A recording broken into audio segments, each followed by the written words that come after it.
Hello everybody. How is everybody today? Let me move this monitor a little bit. Legit paint skills, I know.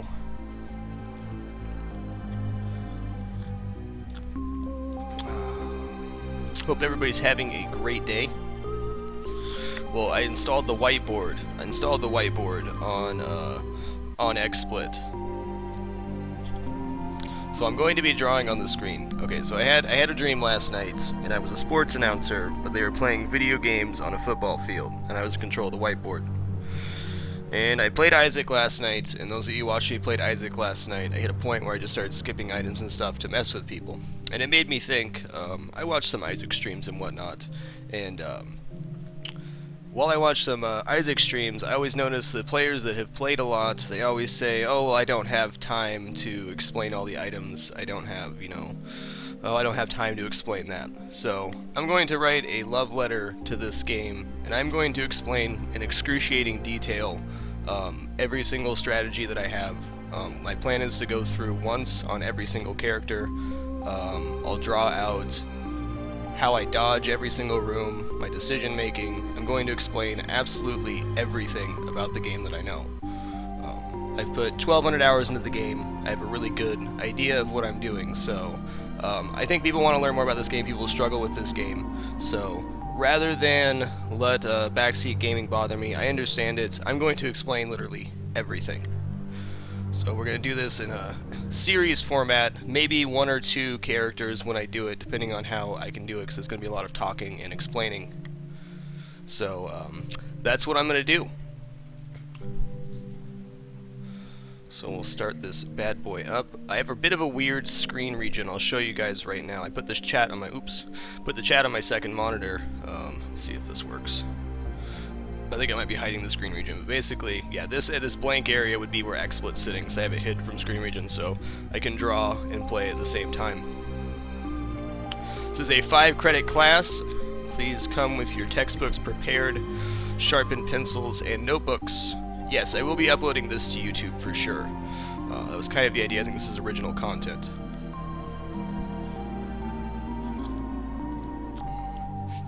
Honestly, I don't enjoy, I forgot my test book.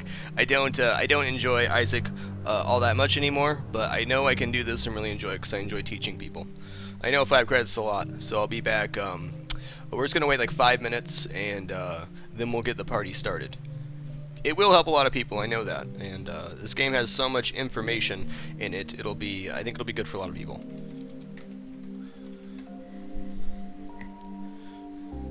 So my plan is every time I see a new room, if I can't explain it fully while clearing the room, I will write on the screen the strategy involved on how I clear, because I have a specific way that I clear every single room in the game.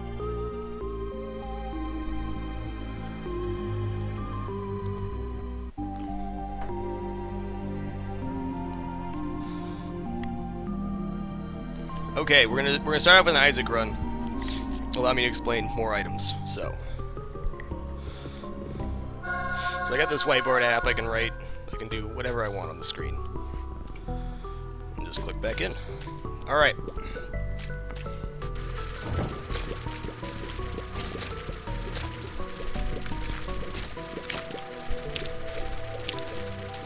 This is like a perfect room to start with. How is the voice to music volume?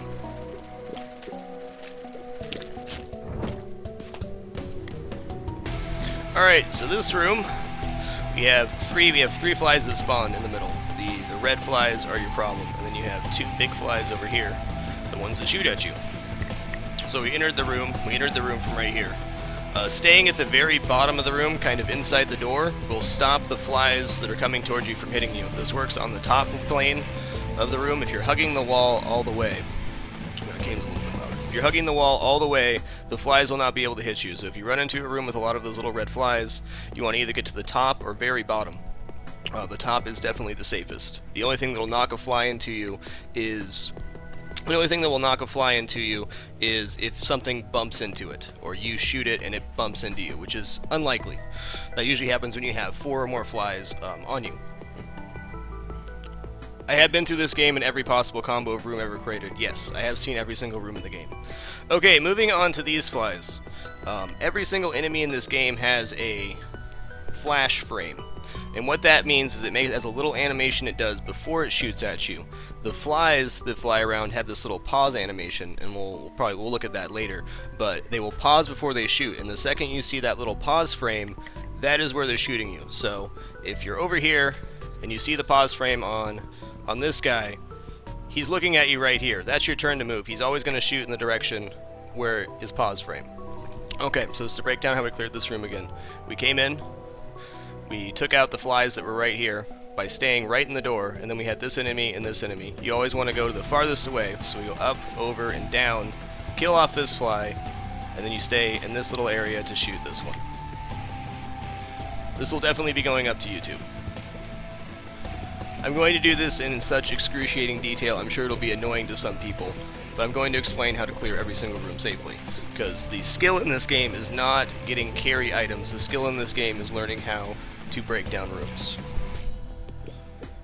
Okay, we don't have a key, we're on an XL floor. Oh god, that was bad.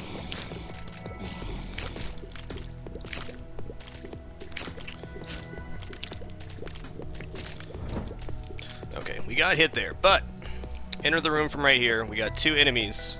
They have about 2 seconds before they wake up. So ideally, what you do when you see this room is you go up and over and get to the side, and you hug this little wall right here. These guys will start coming towards you in a straight path, and that gives you room to move up and over to the other side safely. That is the ideal way to do it. I did not activate my my dodging shoes in time.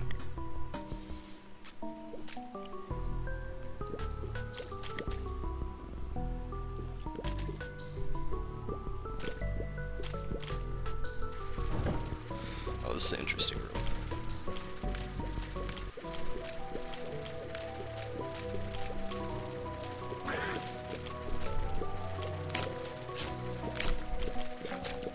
Oh god. Overthinking it. That's okay though. This is another good example room. We're getting some good rooms here. Okay, so we entered the room from this side.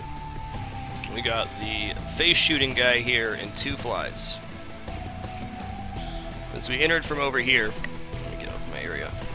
What you want to do is use the plane of this rock right here as a block for this fly. This fly will rarely, on the bottom here, this guy, will rarely come towards you. He can, but you're using the edge of this rock to hit the face. These are your little tiers, the line. Depending on where these flies moves, if this guy goes up and back, you're safe to come down here. Assuming both of them go up, because then you're using this rock right here as a block for this fly, which keeps you safe to kill the face. And once you kill the face, it's all just about moving the rocks.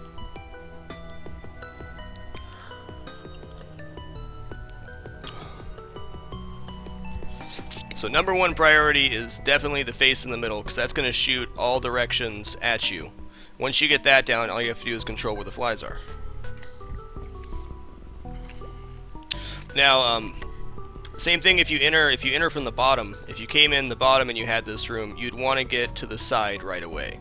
It doesn't matter which side you go for. I always go left, but you want to get to the side right away to give yourself a safe zone, because there's a safe zone right here, and there's a safe zone right here. Yes, I will be talking about secret rooms and all that stuff in depth as well. This will be spread out through multiple streams for sure. Okay, we've got a ton of gold chests and no keys. Lovely.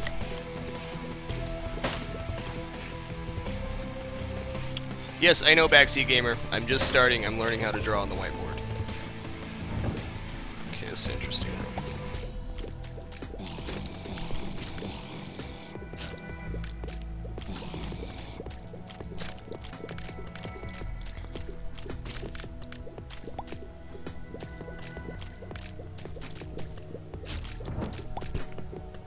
Alrighty. Okay, so this room we have a wall of poop right here. We have 4 guys inside.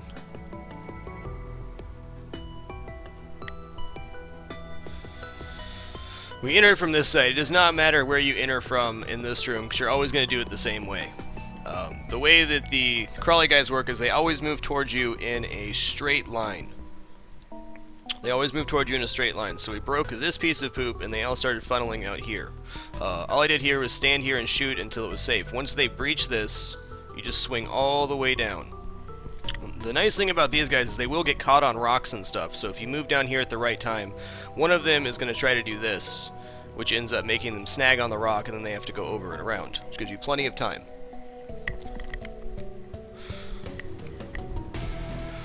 Okay, we got this dark rock here, and the only reason I'm going to blow up the dark rock is that I could possibly get a key. See, I don't really want that right now, because I don't want speed down. And if I don't get keys, I'm going to regret it too. Speed is the #1 stat in the Binding of Isaac for me.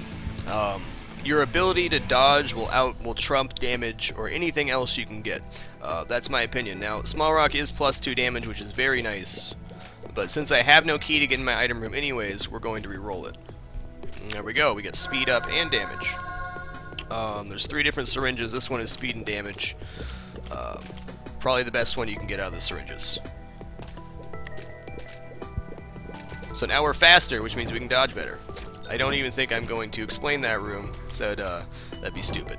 Oh, here's a good one.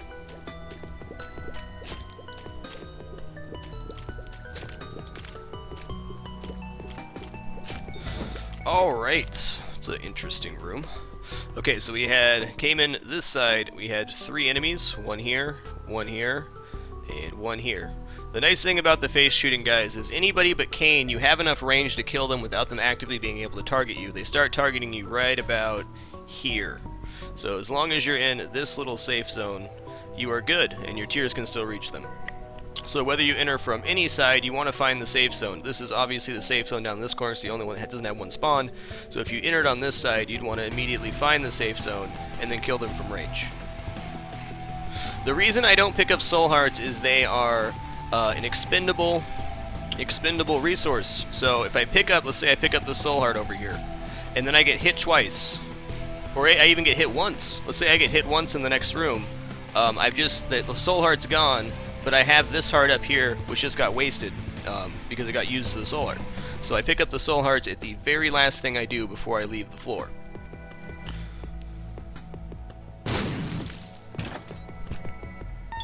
Okay, we have one key. Let's pull up the map real quick. With what we have so far, the secret rooms get a bit muddied on the XL floors, but looking at what I have right now, best case scenario, very best case scenario, is my secret room is right here, because that would allow me to bomb into each of my item rooms. I'm going to wait till I have 3 bombs, or at least a recharge on my D6 before I open one of those. So hopefully in the next room I can get another bomb. If not, we'll open up one of the item rooms. Secret room could also be somewhere really weird, like right here or right here. But this is the most likely, and would be the best for me. Yes, but you can see me drawing on the screen, can't you?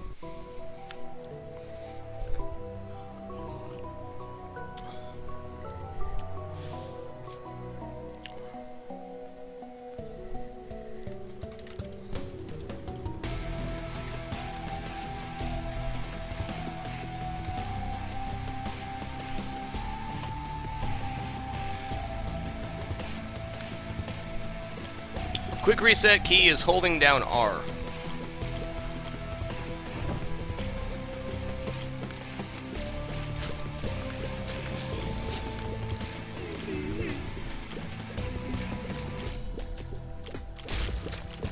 Whoa. Okay, a little note about the, I don't know, the loofahs, whatever you want to call them. The fluffy guys. Whoa. The fluffy guys, did I just delete? I did. I deleted my whiteboard. Holy crap. Okay, let's add a whiteboard overlay then.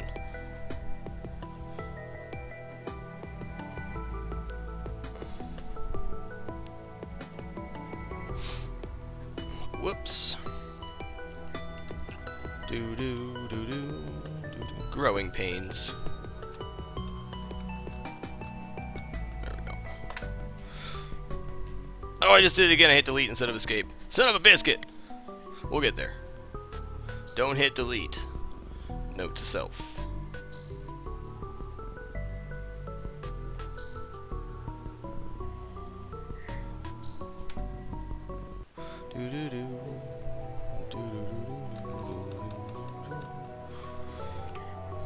Okay, so we entered this room from this side. The main threat in this room are the guys that spawn down here that weave out and come towards you.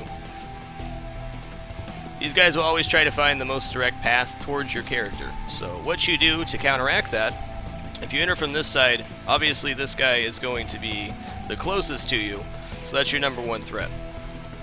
Staying directly in the doorway keeps you as far away from the guy that spawns over here as possible.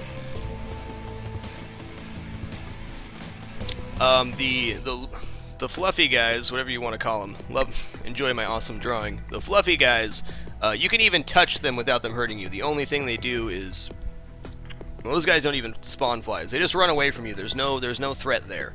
The only thing you have to worry about is the two guys that spawn. So you want to keep yourself as far away as possible. If you spawned on the top, what you do is swing right here and kill this guy as he comes out, and then worry about the guy coming out over here. So just focus on one of the guys that spawn in the corners at once, and then clean up the rest. You don't have to worry about the fly guys at all. Okay, now we have a charge on our D6. So we're going to use... Shit, this is tough. I have a charge on my D6, but I'm hesitant to open up something I shouldn't. We'll take one stab at the secret room here that we just talked about, and see if that... Oh, there is a secret room here. If there is... There is. The reason this is good is I don't have to use keys to get in here. Ideally, I would have three bombs so I could open up both, but we don't have that. My card is the world card. It'll reveal the entire map, including the including the secret room. So I could have used that, but I want to save it for a later floor. The thing about having a world card or a crystal ball on Isaac is you want to make sure that you're getting to the item room as soon as possible so you can get the most charges out of your D6. So since I already know where my item rooms are before I found the card, I'd rather save that for the next floor. Okay, Mom's Pad. We'll demonstrate what that does real quick. I don't care if I lose a charge. What that does is makes enemies run away from you for 5 seconds. Oh my god, so many chests. What is this? I need a skeleton key, man. Yeah, watch your eyes. It's very graphic. So it makes them slide away from you, like so. And rightfully so. Okay, that room doesn't need any explanation. You just kill the guy in the middle.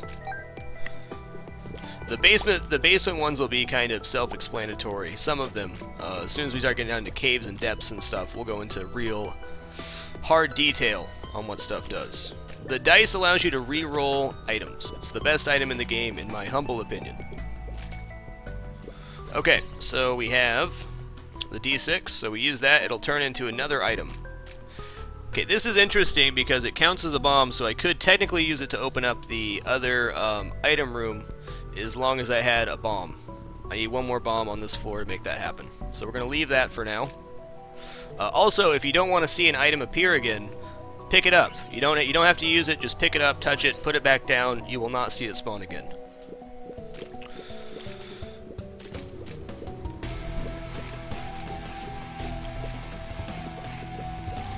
Yeah, if you're new to this game, I mean, this game is just savagely brutal. It's very hard game to learn. The reason is there's so many different room variations and strategy that goes into it. You do not have to use the dragon. As long as you pick it up, you're good. Okay, this is an interesting room.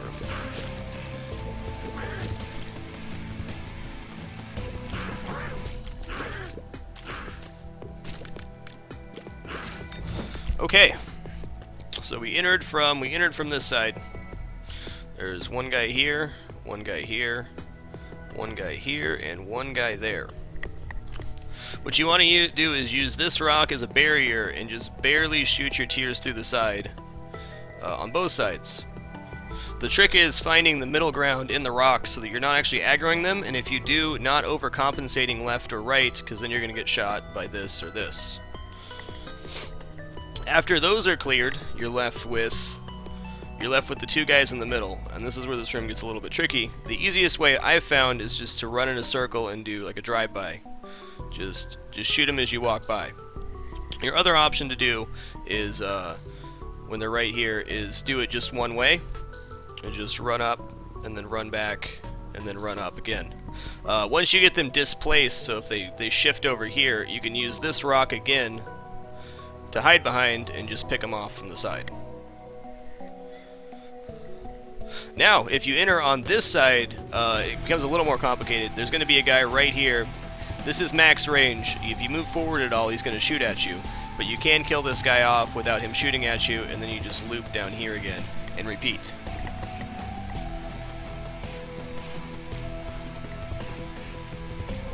Okay, we got another key, so we know we can get our item room. We also have 3 gold chests on this floor, which I would like to open. So if I can get a bomb, I would.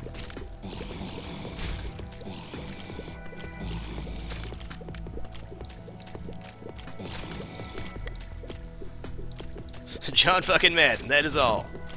Alright. Okay.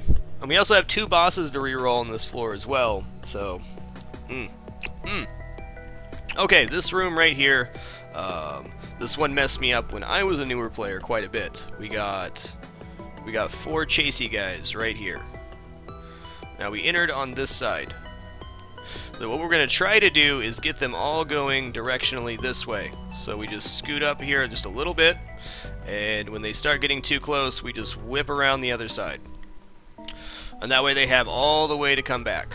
Now where you can screw yourself up is, when you go up here, you want to pause when you hit right about here, because there's usually going to be a guy in this general area.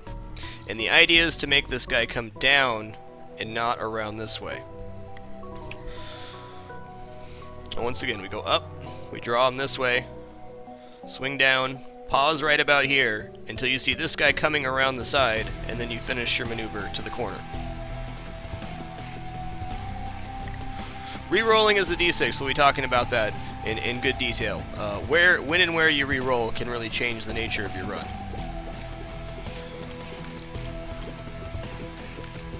I don't have the chest unlocked right now. We should have it. We'll have it unlocked by the end of this series.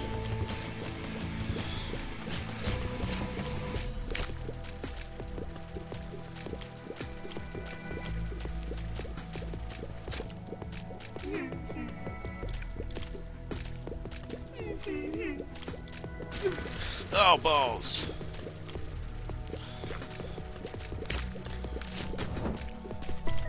Okay, for this room, pretty simple.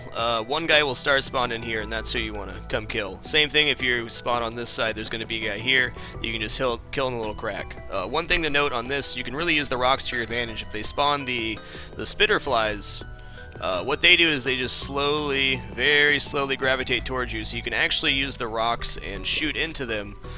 You'll be able to hit them before they can hit you. So as long as you stay in a straight line with the fly, you're going to kill it before it gets to you. One note on the lint balls with the mistake I made there.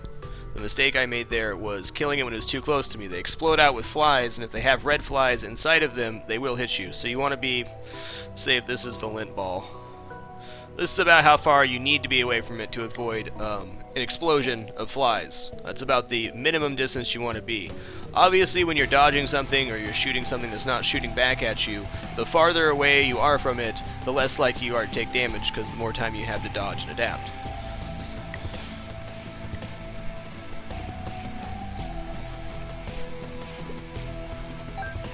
Okay, now we have another roll on our d6. We got a bomb, though.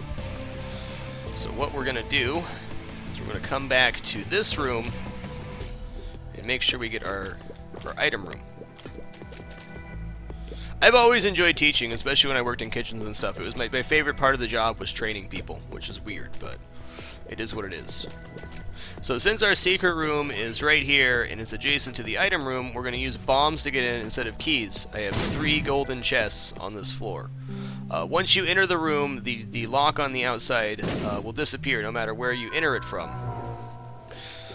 Okay, this is good. We got a passive item. Loki's Horns is +1 tier rate, also has a 10% chance of shooting out 4 shots directionally, which is 10% chance it's going to take forever. There we go. I don't think the 4 shot's really all that great. In fact, it can hinder you in some ways.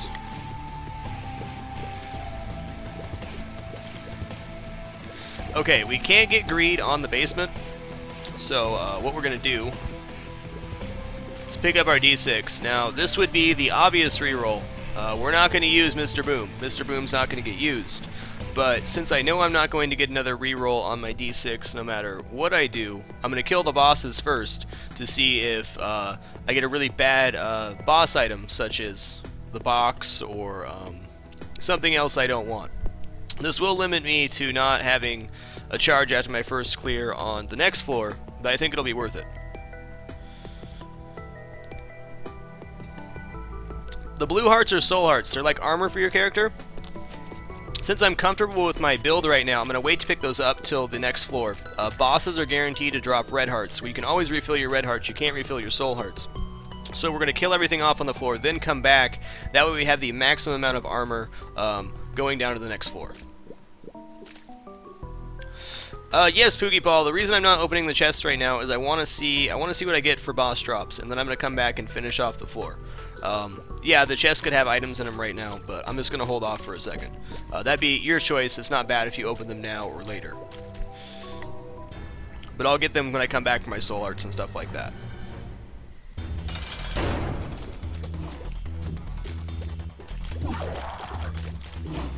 If you look at Monstro's face, you'll see the freeze frame where he aims at you. That little open mouth thing, that's when he's aiming. So I'll explain how to dodge that in just a moment. But that's all you need to know to beat Monstro. That little open mouth smile is where it's at. With his lovely, lovely mouth. What's up, Seven?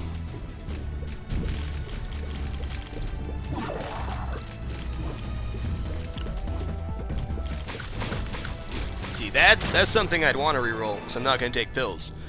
So I'm probably going to end up rerolling this. Boss rooms and item rooms have different item sets. You're more likely to get health and speed up, damage up, stuff from the bosses, where the item room has a much larger pool. So my odds of rerolling into something crappy are much higher in an item room than they are in a boss room. Yeah, I'll explain pills in just a second. Let's talk about the Monstro fight real quick. Monstro's a big son of a biscuit. He's got 2 little eyes and a big smile, a little cleft lip. He's a happy guy. Anyways, he wants to kill you. The thing you need to know about Monstro is when you see that open mouth animation, wherever you are in correlation to him, as soon as you see that smile, that is the exact direction he's going to shoot. So when you see the smile, that's when you move. That's when you do this. Because he is locked in on your position and he's going to spew that way. And another thing people don't realize about Monstro is like 90% of his shots are nowhere near you. They take this really weird high arc compared to other shots. So a shot that may look like it's going to come right towards you is actually going over, or it's arcing way down. So you really don't need to, yeah, Picasso, I know. You really don't need to worry that much about. The only thing you need to focus on is when he makes that smile, that's when you make your move to the left or the right. So as soon as he smiles, all you have to do is move in a little bit of a direction. I also try to stay on the edges of the room because he does do that big jump up. He does jump up and then comes to the top of the screen and he tries to land on your character. That way you can rotate all the way to the other side of the map. Yeah, Shadows of the Tears is a good way to go, but he really only effectively shoots straight from when he locks on. So that's all you really need to worry about. Okay, so this is the pill bag. It spawns 4 pills. For newer players, I really recommend not taking pills unless you're you have a PhD or Luckfoot. The reason I recommend not taking pills is that they can have bad effects as well. For every speed up pill, there's a speed down pill. For every tears up, there's a tears down. In my experience, the game almost always gives you what you need to win without you taking pills. And Spamfish will tell you to take all the pills, but don't listen to Scrubfish over here. But okay, let's just say taking pills is a nice gamble, and if you enjoy that risk versus reward ratio, by all means. But statistically speaking, not taking pills will give you a better chance to win. Well, if you have Kane, you have the Luckfoot. All your pills are good. That's when you want to pop all the pills. Okay, so we know we're going to reroll this.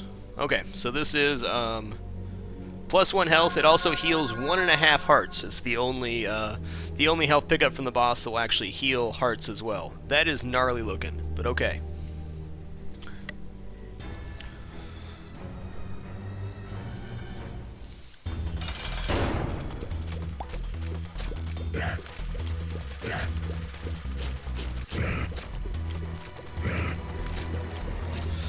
go Duke.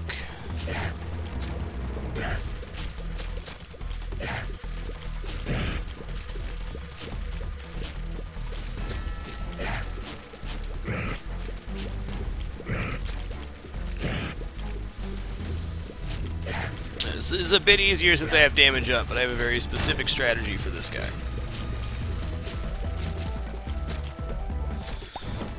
Okay, more health up. Great. Great stuff. Well, yes and no, Phoenix. You definitely you can't let the flies overwhelm you.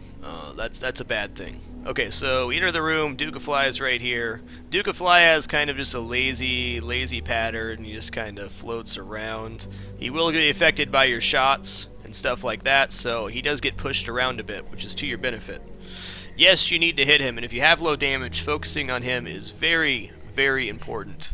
But the way that Duke's mechanics work is he's here, he's got a mouthful of flies, he starts spawning little flies around him, and then he does this push-out motion, which releases all the flies from him, and once the flies are released, they start coming towards you.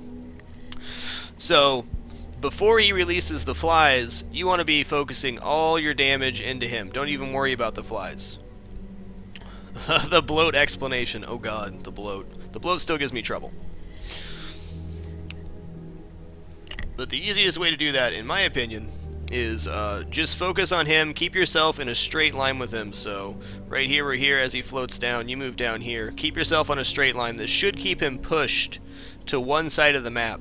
Now, if he gets off axis and he starts going up, you want to swing down so you're up and down with him, and then when he comes back down here, you move to the other side. Everybody following that so far? Huntsman, I'm going to talk about everything as it comes along.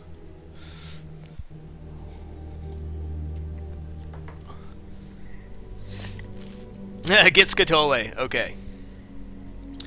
So, keep yourself as far away as possible from you. If you start spawning like 4, 5, 6 flies, one thing you can do is what we talked about before. The top plane of the room is completely safe from flies. So if you get in a pickle and the Duke's down here, and you just spawn like 8 flies on you because you were behind on your damage, all you have to do is come up here and shoot like this. As long as you're hugging the wall, the flies will not touch you. Well, that's about all I got on Duke.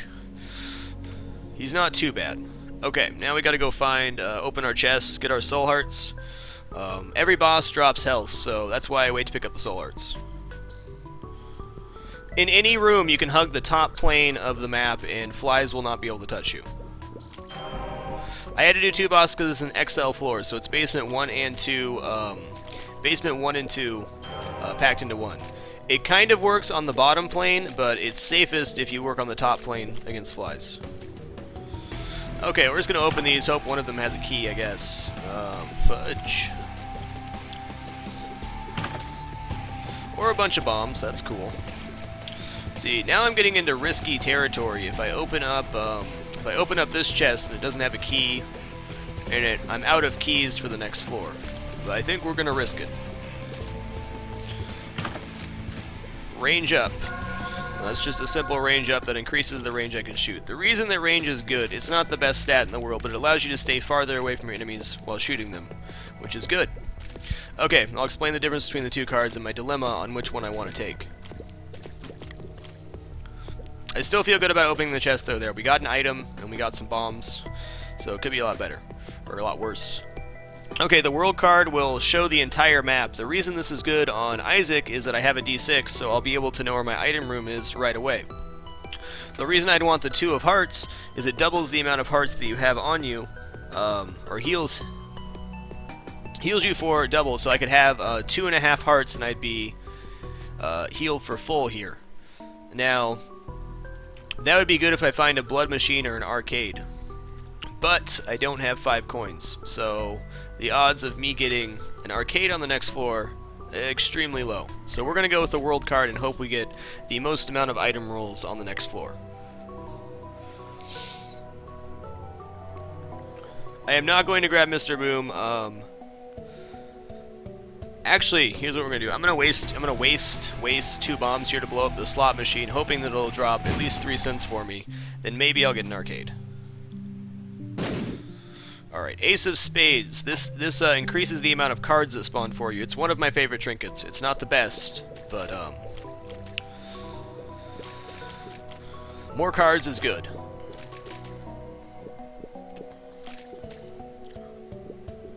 That's not true, Solus Phoenix. You can definitely get arcades on any floor past Basement 1. Okay, so we've killed all the bosses, we found the secret room, we got in our item rooms, we did not go in the shop, but we opened our chest. Not the best chest, but we got an item out of it. We're going down. Yes, Mr. Boom was picked up and used. Curved Horn's very good, Cancer's very good, but cards can and will save your life, so... Okay, we just got Curse of the Labyrinth. What that means is it's going to be a XL floor as well. What we're going to do, we're going to pop our card right away. Oh god, Greed Heads, stop! This is not what I wanted to do. Do not want to be here right now. Fudge. Greed Heads are so nasty. These guys also have a freeze animation before they target you. That's what you need to learn on these guys, is they're going to hop, they're going to stop, and then they're going to shoot. Yes, they can't hit you if they don't move, but they will eventually hop into you. They can't, if you're standing still and you have a Greed Head here, and a Greed Head here, and a Greed Head here, they're going to fire like this and not hit you, but they will continually hop towards you, and this guy's going to hop into you. So that's where the struggle comes. How Greed Heads target is they hop. So they hop and they target, and they hop and they target, and they hop and they target. So what you try to be aware of, it's not easy by any means. Don't worry, Malice Wonderland. What you got to be aware of is every single one of these hops, they have the potential to shoot in relation to where you are when they land on the ground. So if you're standing, when he lands on the ground, if you're standing here and then you start to dodge this way, you're going to get hit by a shot. So try to focus on the 1 or 2 closest to you. 1 or 2 closest to you and focus them down. You don't want to do what I did, which was get stuck in a corner up here. Ideally, you find the soft spot in the room, which is right about here. This has the most room to move around, or stay in these areas. Don't get stuck into a corner. If you get stuck into a corner, that's when you get hit, because you run out of options of places to move. Other option you have bombs. You can usually run into the middle and get at least 3 of them, because they will always hop towards you. Okay. This is an interesting room. There's 2 ways to clear this. We'll do the unsafe way and the safe way. The unsafe way is by shooting your shots diagonally through the rock. The safe way is to clear this. Do that. Now what I did there was I buttered this guy up a little bit with a couple shots to make that easy. That is the safest way to do it. Doesn't matter which side of the room you enter on. You're going to have 4 guys right here. They're always going to come right towards you and try to blow up. So we're destroying this, and then we run up to the corner.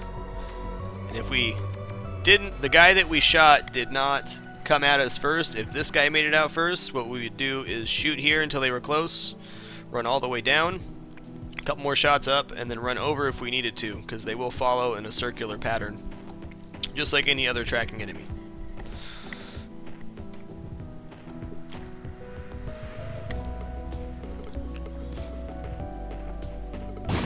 Okay.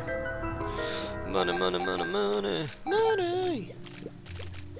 Okay, the first thing we're gonna do here is make a beeline for our item rooms. So otherwise, we're just wasting charges.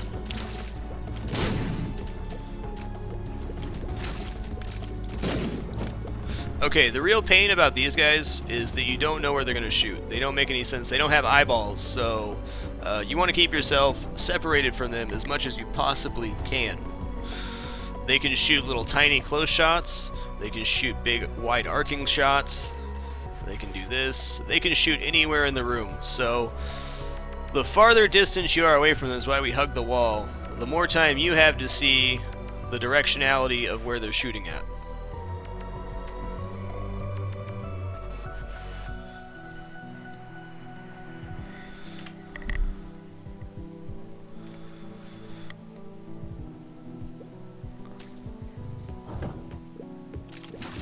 Whoa! That was gnarly.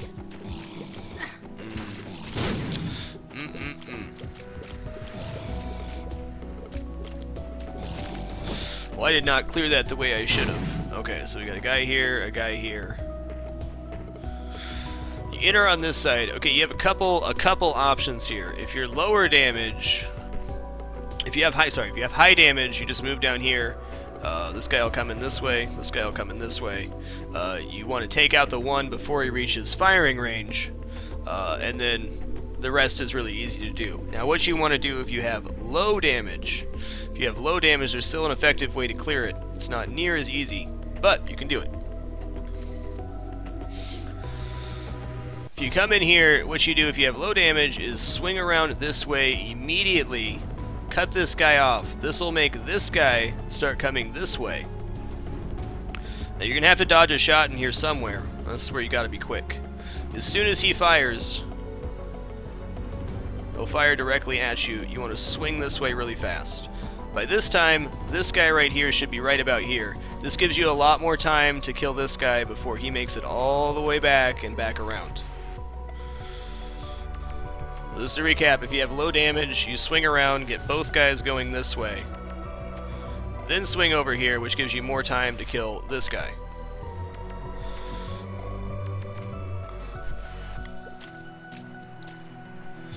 Yeah, really where the game is won and lost is in your ability to see the room and decide what to do in the first quarter of a second.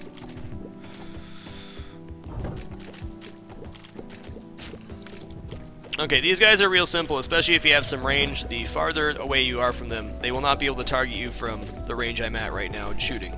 So, just find the safe zone.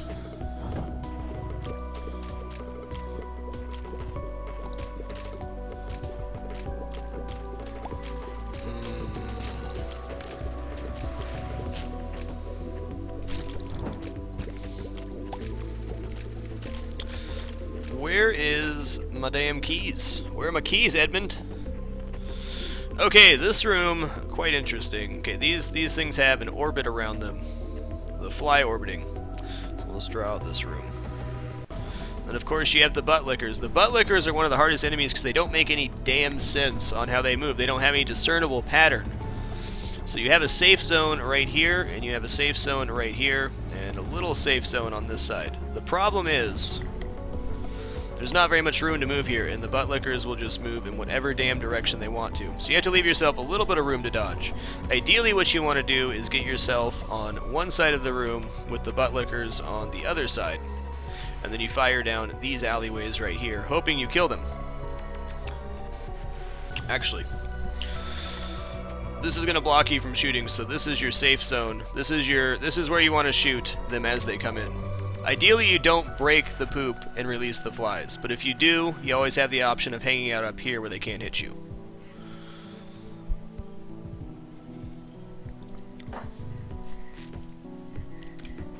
Now, we're still lacking a key, so I'm somewhat regretting not getting or opening all those chests. Yeah, it's official. That's the name of it.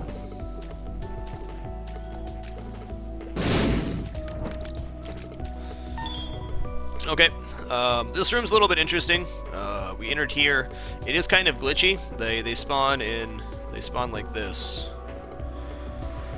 Now, the guy on this side will sometimes break through the cracks. So what you want to do right away is move down just a little bit. This gets their directionality focusing this way. So if he does break out the crack, you have time to go up and around. This gives you plenty of distance to break it. So that's your very simple attack pattern, but moving down to here to start is very important because this pulls them out of position. If you start up here and you try to move over to what's going to happen is the guys that are flooding out here are going to cut you off, or you won't have enough time to kill them before they reach you. No, it is not possible to pause the game. Oh wait, I just got a key. What am I doing? Whoa!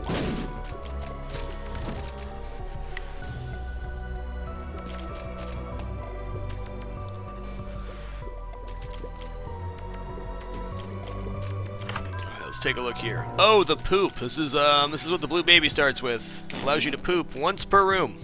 Never twice in the same room, though. All that does is has a chance to drop a heart or a coin. We know for a fact we're going to re-roll this, so... Okay, teleportation, or telepathy for dummies. What this does is gives you homing tiers for one room. We're just going to pick that up. We don't want it, but now that we've used it or picked it up, it will not show up again. We'll talk about secret rooms after I clear this floor.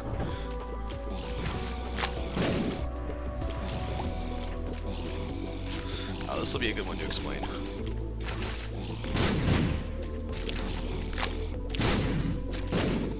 God bless America, you spiders. Spiders, stop!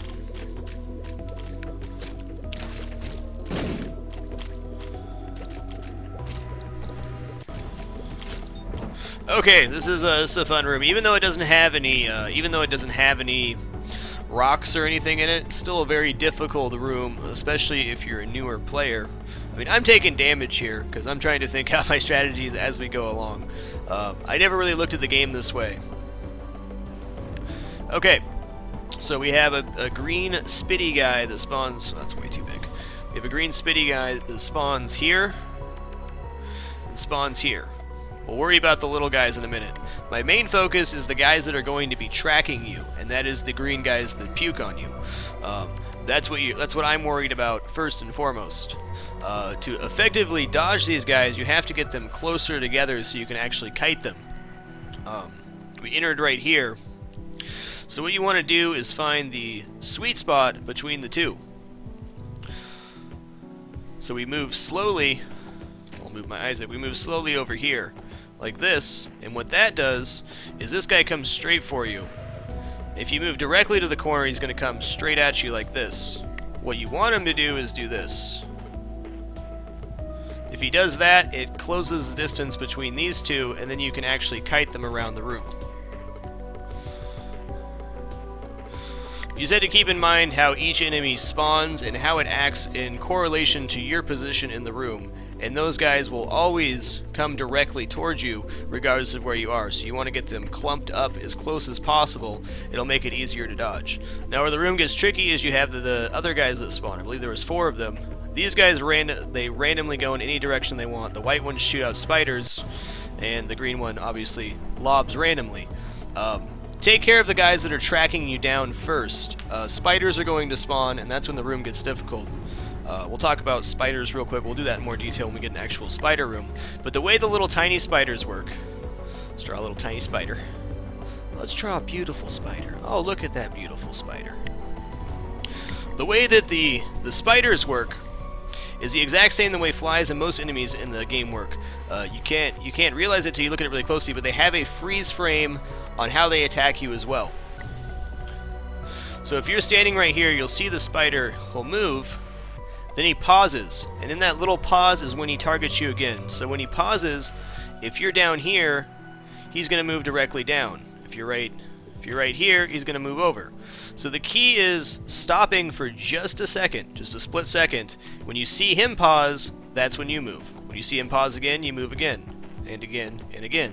When it gets tricky is when you have 2, 3, 4 spiders in the room. But they will always pause and target you, and then you can kind of figure out where your safe zone is from there. We'll talk about that in some of the 8 spider rooms and stuff like that, which are obviously not exactly fun. Like this.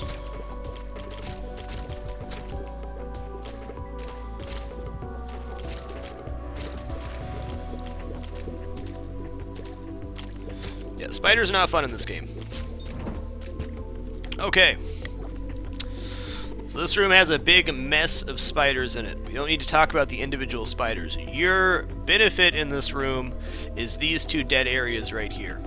If you're standing in this zone, the only 2 ways you can be attacked is like this. So what does that mean for you? When you enter from this side of the room, You're going to fire straight up until you see the spiders start funneling down. Then you move over. Then you kill any spiders that may have made it out here. It's very important that you move to the actual corner, because if you're standing in this zone, you're also going to get spiders coming from this direction, which then when you try to move up equals you're going to get hit like this. So to recap, we enter the room, fire here, move all the way to the corner. Then when spiders come down, we kill as many as we possibly can, and then move up. And then we're in kind of a little safe zone. Now, you've already drawn aggro down to this side. So more than likely, most of the spiders are on this side. So when you're up here, the only threat you really have is a spider coming up here and then down, which gives you another move to move up here. So this will be your next safe zone after you reach this point, because your only real threat is up and over. And once you get to this safe zone, all you're trying to do is shoot through the rocks, kill off as many spiders as you can, and then the room becomes easy. So I hope you guys are enjoying this. I have my chat on my other screen. I can't read the chat as actively, but this is an idea I had because I had a dream last night about being a commentator with a whiteboard. I'm going to cover everything in as much excruciating detail as I possibly can, because I know this game is very hard for people and I have a lot of time in it. So I hope you guys are enjoying it. I'm going to break down every room if I haven't seen the room before, which is going to be most of the time because this game has an intense amount of rooms. Fudge'ems! That was my own damn fault. Fuck. Come on, Greedhead.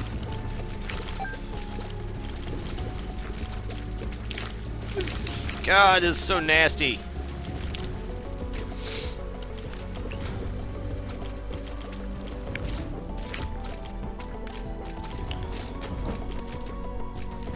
Two of spades. That's good. That's a key. Okay, I did not clear that one very effectively. I'm not going to break that one down. I'm gonna use this now. Two of spades doubles the amount of keys you have, which is really not what you want to do. Really not what you want to do with 0 keys, but I need keys, so it is what it is. Okay, we had poop and lemon mishap in both our item rooms. What lemon mishap does is it makes you pee on the floor. Awesome. It's really a bad item.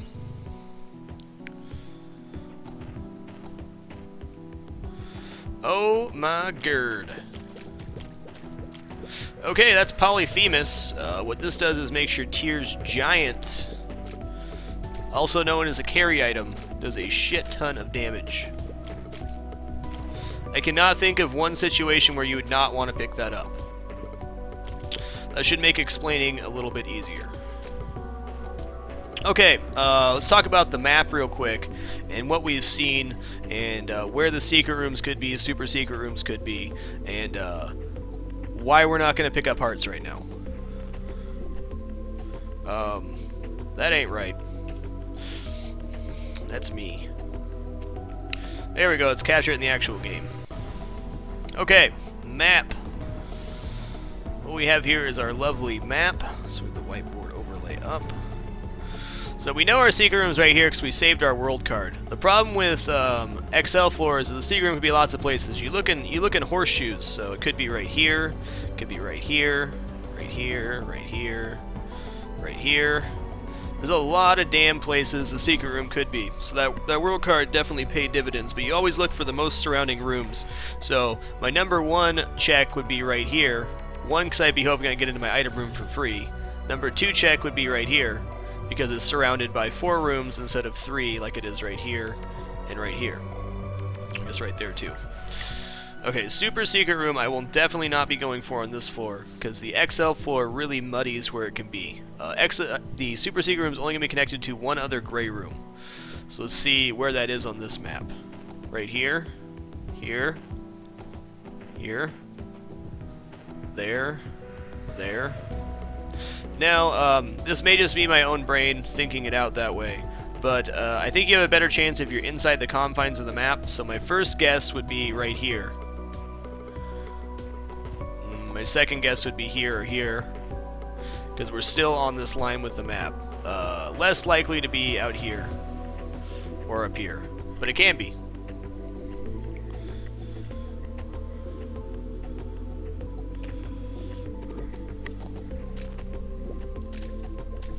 Being connected to the normal secret room, Oh yeah, that's actually true, Gruber. Let's talk about that real quick. Good call.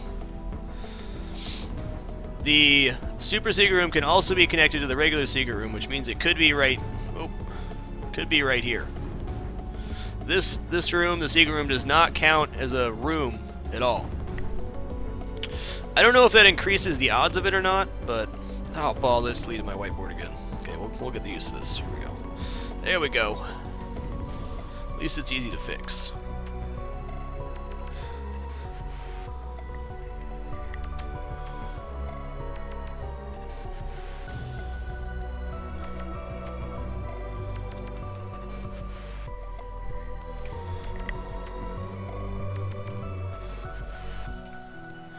Okay, where were we?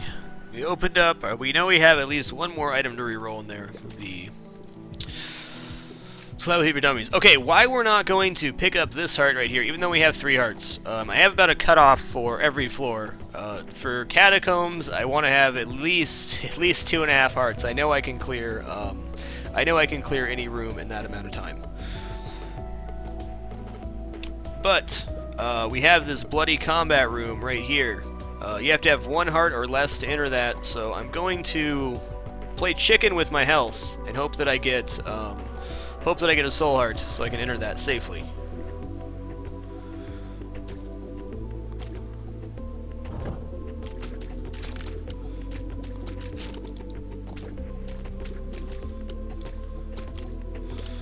Now, having Polyphemus is helping me greatly, especially with confidence. Okay, this room right here. You have 3 greed heads that spawn right here. You enter on this side. This is kind of a nasty room. Now, keep in mind that the greed heads can't, when you first come in, they can't go anywhere but this way. So you want to fire at them for as long as you possibly can when you enter the room to hopefully kill off one. Ideal situation is the one in front blocks the others and the others hop backwards, and then you have the rest of the room to play with them. Worst case scenario is that the greed heads start hopping towards you. What you have to do now is come down here and use this to your benefit. You want to try to get one of them stuck behind one of these gaps so that they can't hop directly over. Now they will hop down to the side, then you have to figure out how to dodge from there. Greed heads are just a bitch, that's for sure. There's no other way to put it. Greed heads are extremely hard to deal with. Sometimes it's a little bit of luck.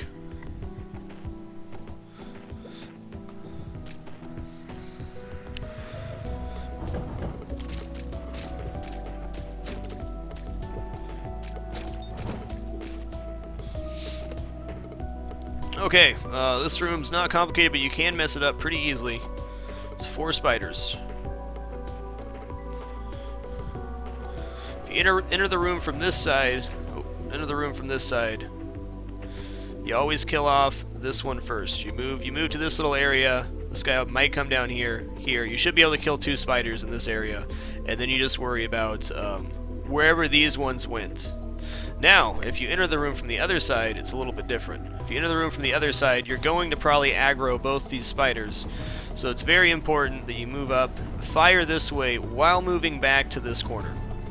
Now, worst case scenario on this room is that this spider up here decides, hey bro, I'm going to come over here, and he sees you when you move over to the corner.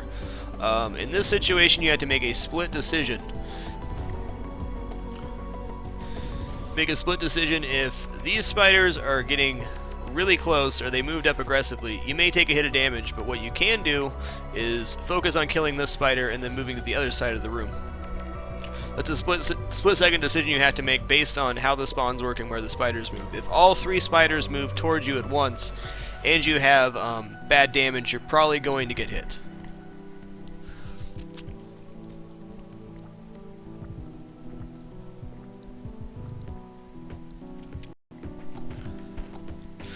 Okay, so this bloody room right here, I need 1 red heart to enter, which is why we're not picking up health, because I may or may not drop health to get in there, because items are good.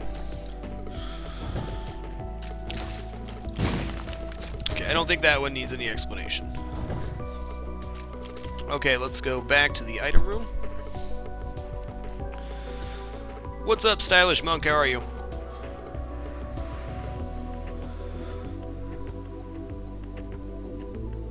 No, that was water. Weightless. I'm not going to be talking to chat very much tonight, just to let you guys know. Nothing personal. This is about explanation. Okay, Brother Bobby is 1 damage shot. He just shoots 1 shot very slowly. He's considered the low tier of followers. While that is very much added damage, it's not very good, especially since I already have good damage.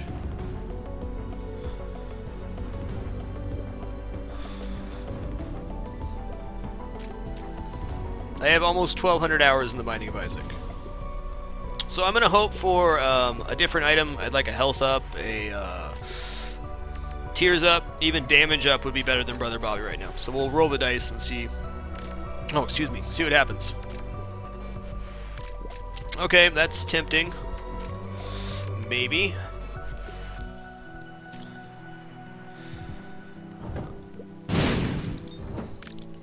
Okay, well, we made that look pretty easy, but it is a very simple room. They all spawn down here. This is the same room we did except for the other side. So what we do is move all the way to the corner, which draws all the directionality this way. And then instead of just swinging down, you swing down and all the way over, which will make them kind of loop like this.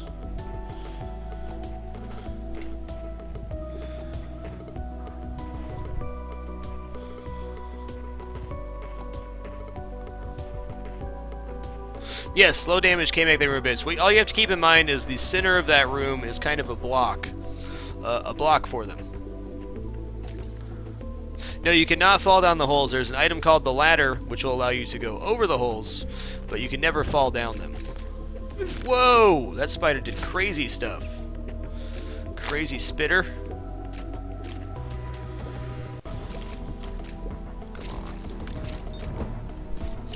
So this room right here, it looks spacious, but it's very cramped. You really only have a couple little places you can go. You never want to get yourself trapped in one of these corners, because that will get you killed. The first thing I try to do in this one is take out at least one of the spiders that spawn. The little white things that are walking around, you can even run into them. It's not a big deal. The only problem is they spit out spiders. So if you can clear these 2 spiders right away, you're going to have no problem clearing that room. Also, ideal situation, the two white guys end up on one side of the room, then you just swing over to the other side and have clear pathing.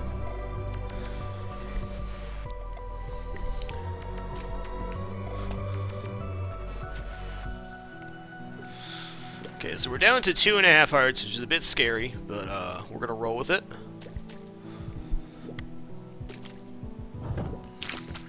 Alright.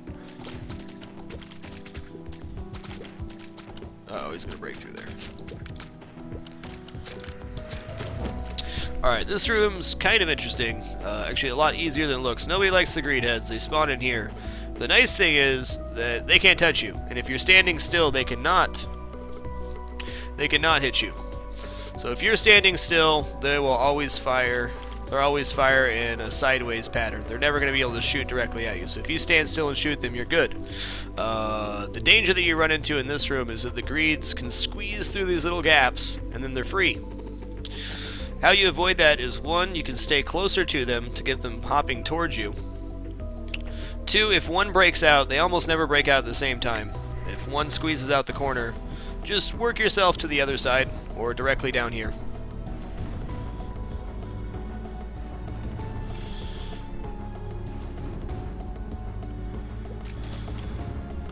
Okay, now we have another reroll. We count our rooms. We got 1, 2, 3, 4, 5, 6, 7, 8, 8, and a couple of boss rooms. So we're probably gonna get at least 2 more rerolls, even with a couple clear rooms. Wow, that John Madden thing's gonna get old really quick.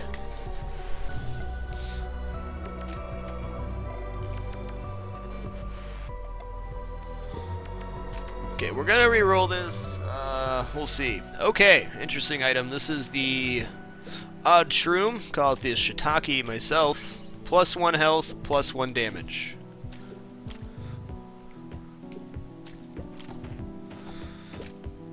It also is -1 speed and makes your head bigger, which is a bigger hitbox. So there is definitely negative things about it, but plus damage is plus damage. You're not often going to turn that down. Yep, -1 speed. So if you're already low speed, that can be a run killer.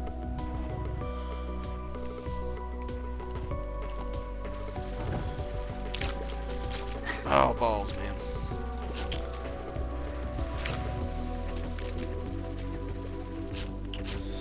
Okay. Ooh, what's this? 2 of hearts. Interesting. That's actually good. That gives me more hope. I'll explain that in a second. Okay, so we had 2 flies spawn here, spider down here, spider up here.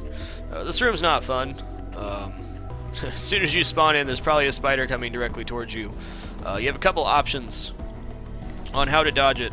Hopefully, you hope this spider comes down. So when you enter, you want to kill off the spider right away by moving in, and then the flies are going to spit at you, and you move up. And hope the spider doesn't aggro, because then it gets tricky. But if you keep the fly's directionality in mind, you should be able to move over, up, kill this spider in that movement, and then if they fire at you again, depending on if this spider comes this way, you swing down this way. If he comes this way, you stay up here.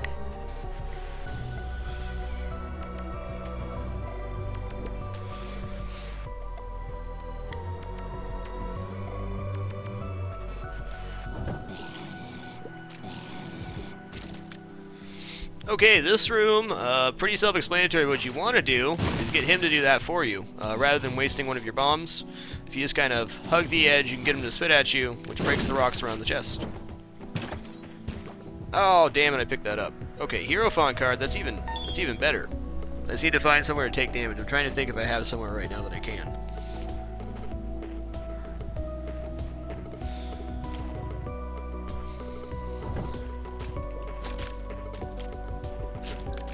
These guys are some of the worst enemies in the game.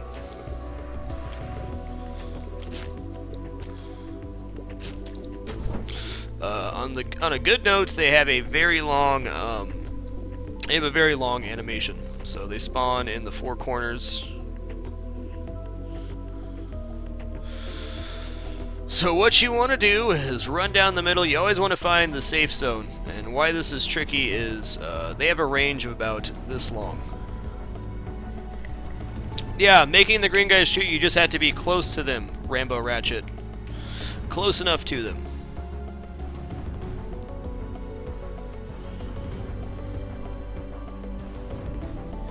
Yeah, Baron, I hope we get that room as well. I'll explain to the best of my ability how to do that one. It's not easy. Yes, those guys do a full heart of damage, so you really have to be aware. Okay, so we have 4 guys in this room. Basically, they won't aggro until they're in range. So you move in, and then this guy is going to target you. You can usually move up and kill off this guy before this guy walks towards you and ends up targeting you. So it's all about finding the soft zone in the room. So if they're clumped up like this, just example, and I run over and down, these 2 guys are going to be stuck shooting at me for a while, which gives me time to come through. And this guy will fire up. This guy will file it over, and then you keep moving around. Try to focus on one at a time.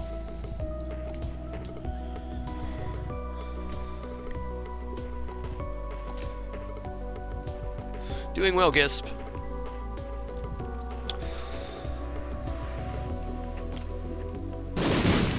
Okay, this is an occasion where I will go in the room or the shop. I only have 5 coins, but I'm kind of hoping for greed or something to re-roll. I think there's money to be had here. Alright, compass is good.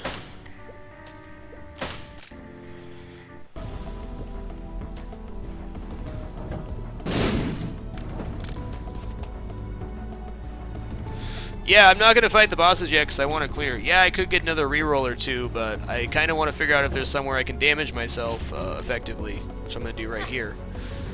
To go into... Oh god. Not like that. So I can go into the cursed room. I'll wait till there's 1 spider left. We've already explained a room similar to this, so I'm not going to explain it again. Okay, so we got ourselves down to 1 heart, which means we can go in the bloody combat room.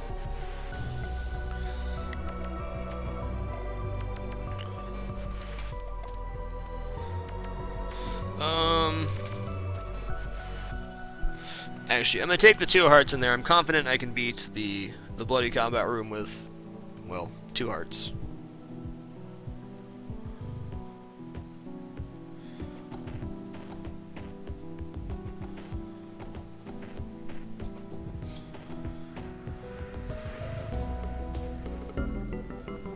Alright, so this is meat, +1 damage, +1 heart container. I can't ask for much better than that. So what's going to happen when I pick that up is I'm going to use my 2 of hearts. That'll give me 4 hearts in total. Guys, I'm not reading my chat very much, nor am I going to explain random things in chat. I have a very clear focus on what I'm trying to explain here, so I'll answer questions after the cast, but I'm not going to read the chat and explain everything on the go. You can only enter the red combat room with 1 heart, 1 red heart. The other one you need equivalent to full health between soul hearts and red hearts. Entering this room, you can have soul hearts on top of your regular hearts. Okay, so we're going to pick this up, give this 2 hearts, we'll use the 2 hearts, which doubles it, so now we're sitting on 4 hearts in here, which is ideal.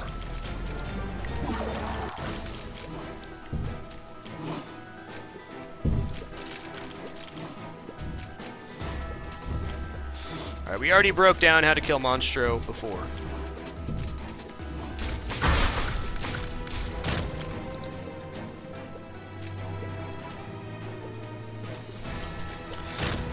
I'll explain something about Larry here in just a moment. Okay, what people don't realize about Larry Jr., which becomes very evident in a clear room like this, not so much in the rock rooms, is that Larry Jr. has a set amount of time before he changes movement again. So we had 3 Larrys spawn in here. We got 3 Larrys. 1 here, and 1 going this way. Larry has a set amount of time before he moves. The directionality that he moves in, or the direction that he moves in, is completely random based on where he is. Obviously, if he's up against the wall, he can only move back or down. He will never continue to move in the same direction he was, or if he does, it's very rare. So if he's on the top, he's going to move back or down. So what you need to focus on is exactly how far he moves. It's about that far before he makes a change in direction. That way you can figure out how to dodge. If you have 3 Larrys coming towards you from this direction, you know you're going to be pretty safe right here, because they're either going to go down or back.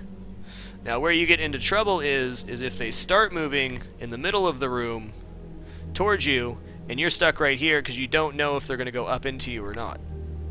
So if they're past the halfway point on the map, you want to move to the other side. If they aren't past the halfway point of the map, you want to stay on this side.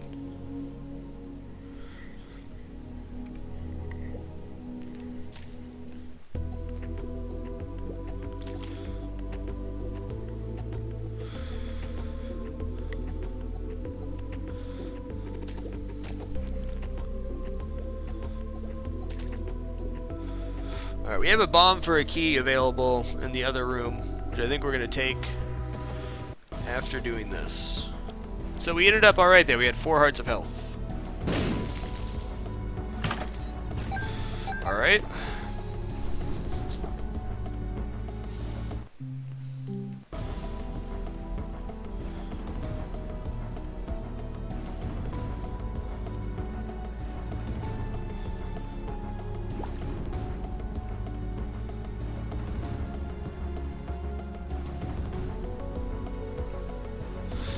What's this card? The Hero Font. We're going to save that for the very end. Okay, we got this for this.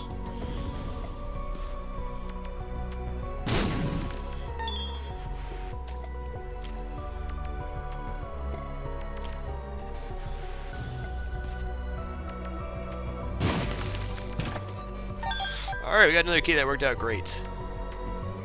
I don't like the box because it's -1 speed, and speed diminishes your ways to dodge.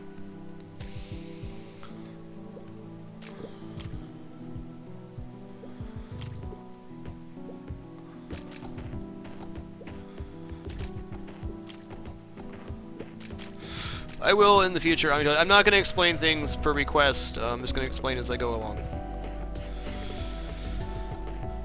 So please enjoy the show.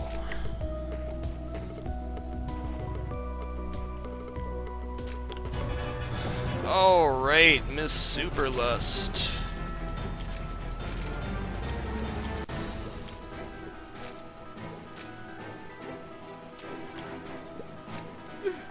Whoa! Let's not get hit.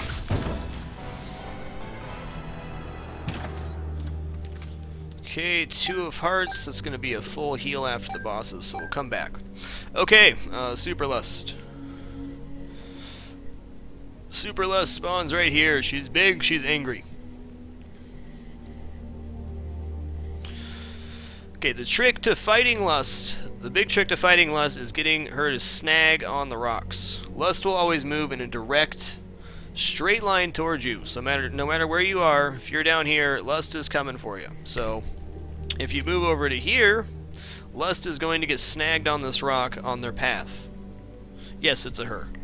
The trick with Super Lust is Super Lust leaves this big giant trails of blood everywhere as it chases you. So getting them to snag on the rocks is really important.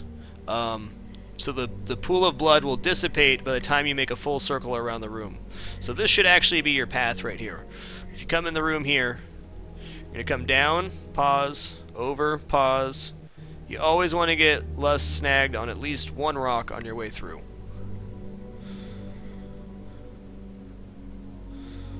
And then by the time you make a full circle around, the blood should be gone.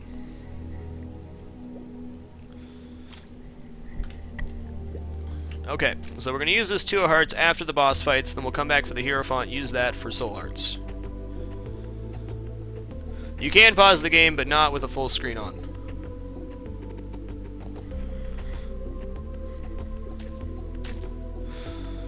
So we'll see what our bosses are. The Husk. I think the Husk is one of the easiest bosses in the game.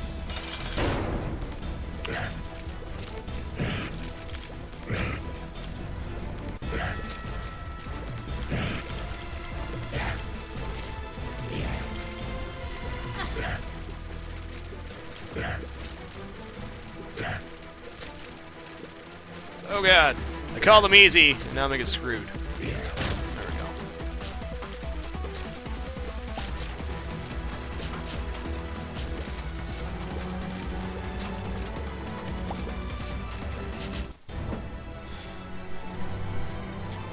Alright, so the Husk is a big bad. He's similar to the cousin of the Duke.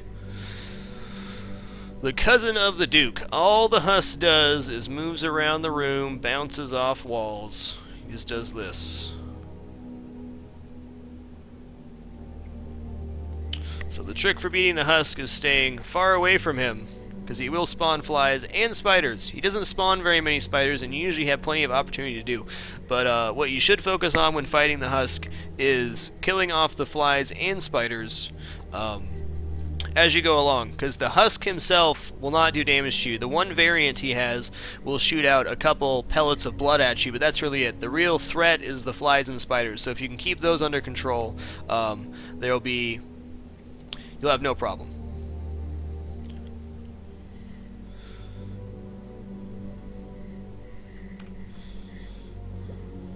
Okay, we're going to take this health. I mean, I could re-roll it, but, I mean, who's going to argue with health?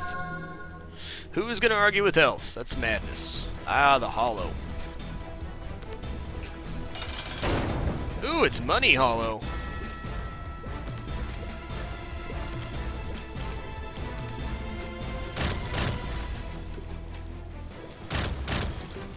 This is a very rare variation of the hollow. There's one that will drop bomb flies. There's one that will drop maggots. There's a regular one, and this guy, which drops money for you. How cool is that? Okay, let's explain the hollow real quick. The hollow is always in 2 parts. Usually spawns like this. The trick here, and I'll explain it like juggling. I'll explain it like juggling. When you're juggling, you never look at your hands. You always look at the arc of the balls or clubs or whatever else you're juggling. So if you stay on the bottom and only look at the top plane of the map, you will always find the safe zone between where they're traveling, because you'll look at it. If you're not looking at your character at all, your eyes will take over. So they're like this. You'll be able to see their pattern, whatever the hell it is, and you'll be able to find the safe zone on the bottom. There's always going to be a little tiny gap on the bottom where you can stand. Yes, I can juggle. So that's the trick for beating the hollow, is stay on the bottom of the map. Even if it's a nasty rock room, there's always going to be a safe place for you to stand on the bottom. Okay, we're going to take this health and go into the devil room. See what happens.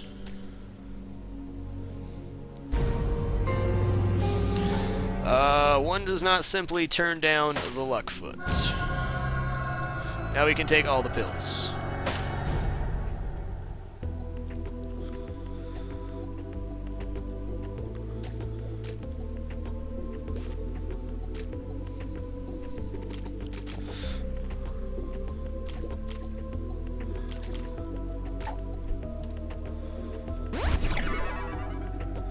Pretty fly, nice. I'm not going to buy the compass, and the reason I'm not going to buy the compass is because I'm doing this educationally, so I'm going to end up clearing every room anyways, so who cares how far I go in.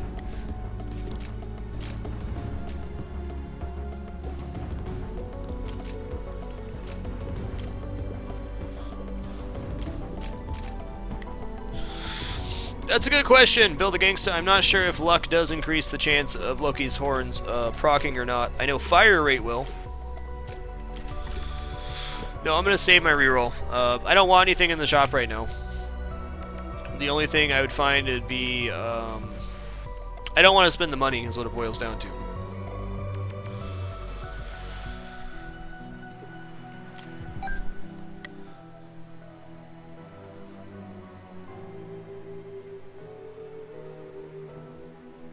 Procs for pink eye and 2-shot. Makes sense. Alright, the depths. There's a big difference between the depths and the necropolis.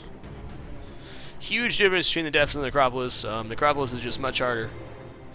I'm about ready to re-roll the chat. I'm honestly debating sub-only mode right now, because I'm trying to explain the best I can, and everybody's backseat gaming me anyways. It's a little bit frustrating, but I guess that's life.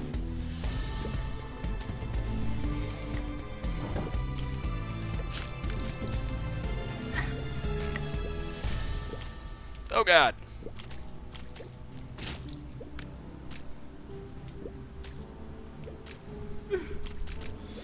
Oh, we cleared that one pretty horribly.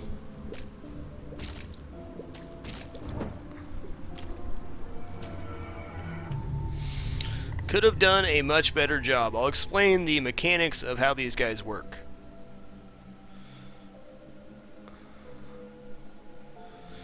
They move randomly until they see you in a straight line. So as you enter the door, this guy sees you in a straight line. He's like, "Gonna make a beeline for you."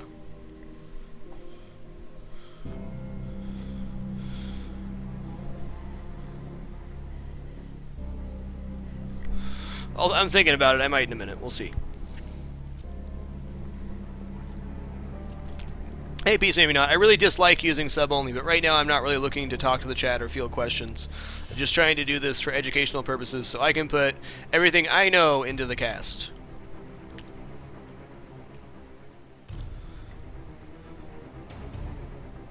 Not to question or be backseat gamed or have my game broken down. I'm here to explain what I'm doing.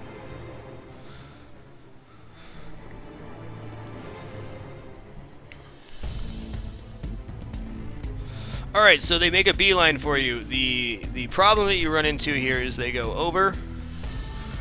If both these guys go over and this guy goes here, you have very limited space to move. The only way you can really get out of this, if they're coming this way and this way, is to find the very small gap in the blood, which is going to be right here, and then move up and over. And hopefully, this guy didn't come over. Sometimes you just take damage in this room, no matter what you do. There's always going to be a very small gap where you can move between the blood. So even if you're right here, one's coming towards you, coming over and up, there's going to be a small gap right here that you can move out. That being said, it's not an easy room to execute. That one's ruined several no-hit runs for me.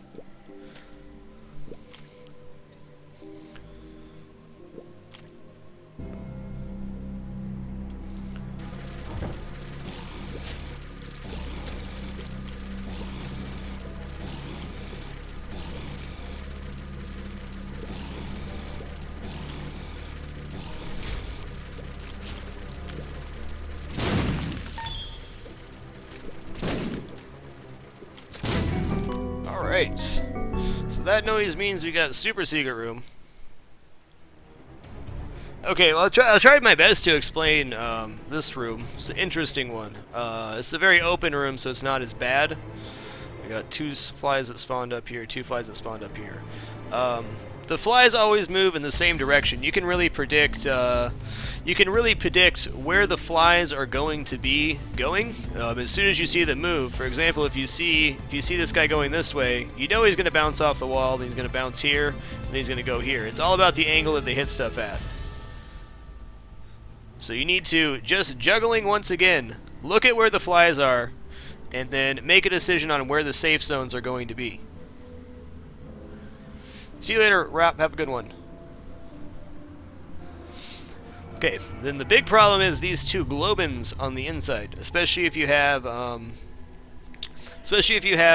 the quick-moving globins. These are going to be your first target. The flies are going to be easier to take out. In fact, you may take out some of your flies on your ways to take out the globins. So we enter the room from right here. We're going to make a preemptive path of here, and then when they get close, that's when we loop up and around. They're going to chase this way. We move down and over. They're going to chase this way, so on and so forth, trying to avoid the flies. Now, you can blow up the flies on the globins, but that's really going to happen more by circumstance rather than you trying to do it. Every time I try to blow up the flies to damage something, something bad happens. See you later, Shy. That's definitely a room that'll throw a beginner off the loop. So, okay. Well, tip: if you go into a secret room, you find spiders, troll bombs, or a mega troll bomb, just leave the room. You don't even need to dodge it. You don't even need to dodge the spiders. Just leave.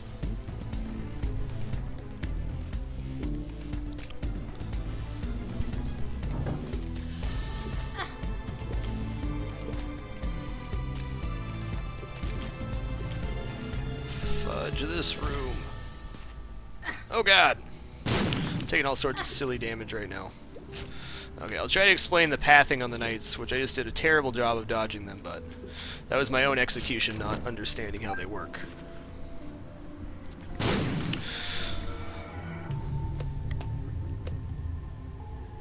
Okay, so in a room like this, the knights move in whatever direction they want until they see you, and then they start moving slightly faster. Okay, so I'm just going to pretend we're in the room. We've just aggroed a knight. There's a knight right here. He can't see me yet. He gets to right about here. He sees me. He knows I'm there, so he starts aggressively moving in my direction. Now, the nice thing about after you've aggroed the knight, he will not switch directions for any reason until he runs into something. So this is your opportunity to do this, swing up and around behind him, and shoot him in the back of the head. But if I move, okay, if he's right here, oh god. If he's right here, and I move up and around before he aggroes me, what's going to happen is he's going to move over and then shoot into me. So it's very important you get the aggro before you try to move. So you kind of have to play a little game of chicken with them.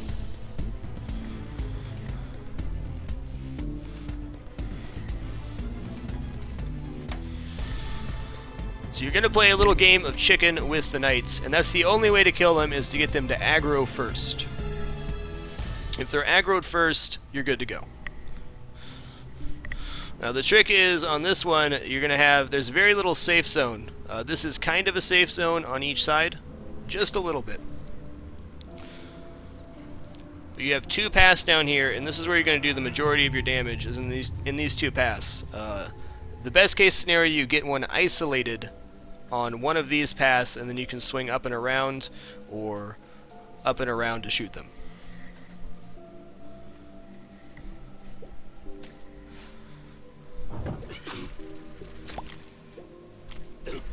Nothing personal at all. I'm just, I'm having a very hard time reading the chat anyways, and I'm getting spammed with questions, so I'm doing my best to explain the game. This is my love letter to the game. I'm not going to interact with the chat very much during this section, so I apologize if that offends anybody, but it is what it is. I ain't got time right now to deal with a bunch of nonsense.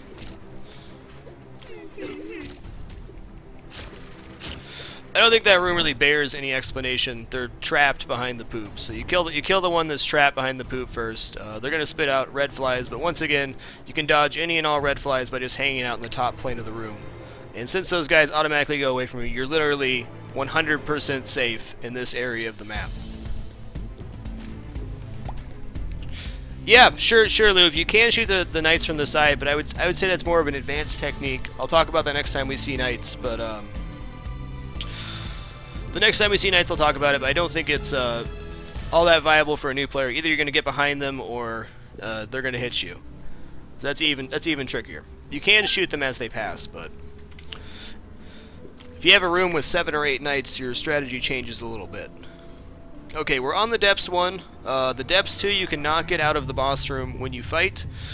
Since we have a full charge on our D6 and have not seen our item room, we're going to go ahead and fight the boss and see what happens.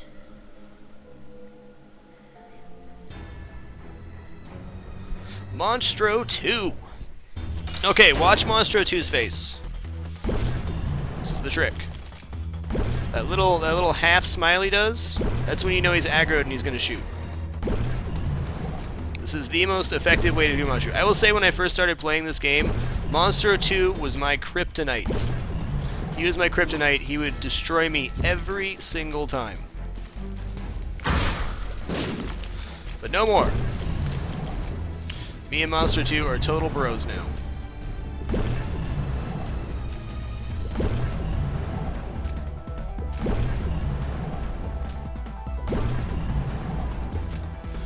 Doesn't matter how much damage you have, you can repeat this cycle for the entire fight.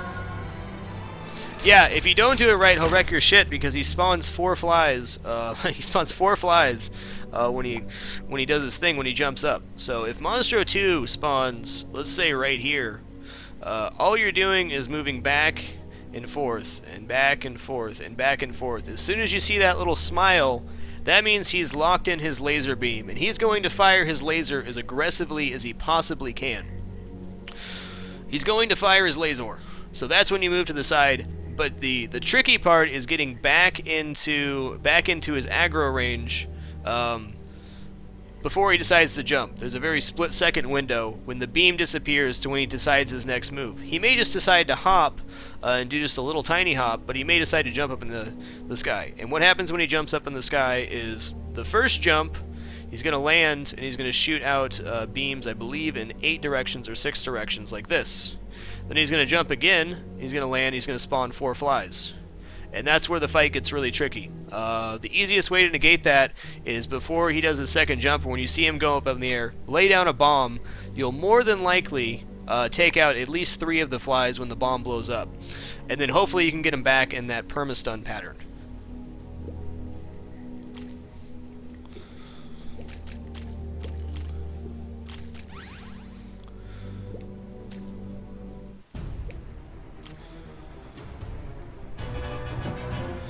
Oh, gluttony. Oh, God. As I do it wrong. So Gluttony has 2 animations. He's actually quite simple. He's got that animation where he does the blood spit. And he's got the little one where he shoots out in 8 directions. So the trick to Gluttony, no matter how you look at him, is to lock him into shooting the beam at you. Okay, so if he's standing right here and you're right here, he's got the one animation where he just shakes real quick and he opens his coat and he shoots out like this.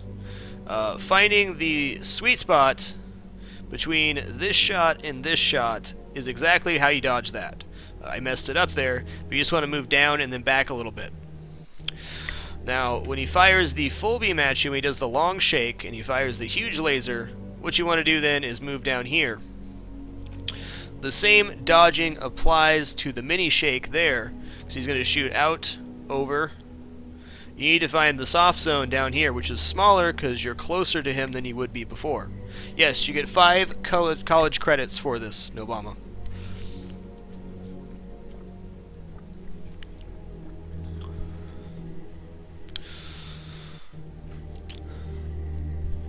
So the battle's lost or won in your little ability to find these little safe zones and where he shoots. The nice thing is he's stationary and he gives you a very visual cue on when he's going to shoot. So once you figure out how to do that, you are set for life against Gluttony. Super Gluttony is actually almost exactly the same. Almost exactly the same as this fight, except for he shoots the beam. He shoots the beam both ways, like a tiny ferret torpedo. Yeah. Alright. Okay, this is well, we call it the Balchinian because it looks like a ball sack on your chin when you pick it up. The thing about the Balchinian is a 100% full heal of all your hearts plus 1 health. So it's an item sometimes you want to leave behind, because if I find a blood machine or I have a really crappy time in a couple of rooms from now on, I can fully heal myself with it.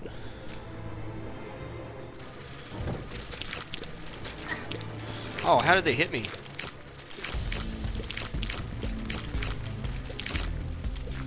Okay.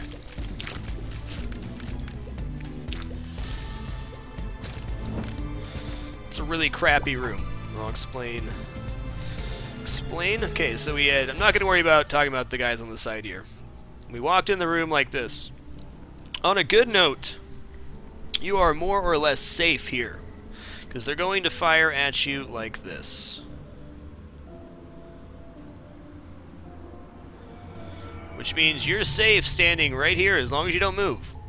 They're always going to target in a V where you're standing, and it's safe. Where I got hit is I shot up into this guy, he bounced into this guy, which moved him off trajectory, and that hit me on the way down. This room is the bane of most people's existence. There's actually worse rooms with 4 flies in them, but the trick is you can kill at least one of the flies. You can kill at least one of the flies from right here, and then let's say we kill one and these 3 are left. There should be a very, very tiny window in between where their shots are happening where you can whip out and around and hopefully kill off another couple. And that's the trick. Just hold still and pray a little bit is the good way to do it. Why are you wet right now? Says, just taking bath, bros. Just taking bath.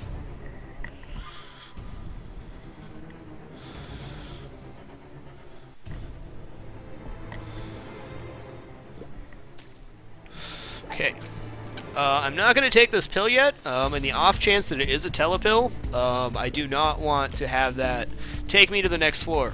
So I have a full heal plus 1 health on this floor, and I have not found my item room yet. It's an extremely small chance that 1, it's a telepill, and 2, that it's going to give me an air room. But hey, I've had worse things happen. So we'll take that when the floor is done. Okay, this room sucks. These guys are just not fun. Not fun, period. Okay, so they spawn in the corners of the room. The way that these guys activate is when you get into about this far away from them, they shoot out their head at you. Now, you have a couple options on these guys. What you can do is try to bait their head to shoot out and then kill the body. That'll leave the head floating, just floating around. That's usually what happens just by accident because, well, you move to dodge the head and then you shoot the body and then it breaks off. When you first enter this room, they're going to track you just like the green guys would or the other guys on the basement would. So what you try to do, if we enter from this side, is hold still for a minute. So they'll start drawing into you like this. And you still got a tiny little safe window right here. And then after they've drawn in, you're standing right here, you're going, oh crap, they're all coming towards me. The second one of these shoots its head at you, we'll just say this one does first, does this. You whip around to the side, and then everybody's kind of clustered here. We're focusing on killing this guy right here. Once again, we come in, we draw them as close as we possibly can towards us, and then we whip around to a corner and focus one down. Now, we've already been over here. Let's say we kill the body right here. The head snaps off, the head's floating right here. And then we have more guys chasing us. God, it's a sloppy drawing. It's once again all about tracking. So you want to try to break the heads off at different places or around the same place in the room so you have a base to work on. If you've killed 2 of them, you should have a good time getting on one side of the room and just finishing them off. Those heads, once again, just like every enemy in the game, has a freeze animation before they attack you. Their face will pause before they shoot out the blood drop, which should give you time to move. So if you have one head here, you've killed off the bodies. The trick here, if you're standing right here, is you'll see them fire, you'll see them lock on, and then maybe this guy locks on when you're moving down. But you should be able to move back, pause, pause, pause, and then continue to dodge. Okay, there's my item room finally. This is an interesting item. I don't think I'm going to pick it up. I generally go against items that require me to take damage to proc. Are you kidding me, Ferret?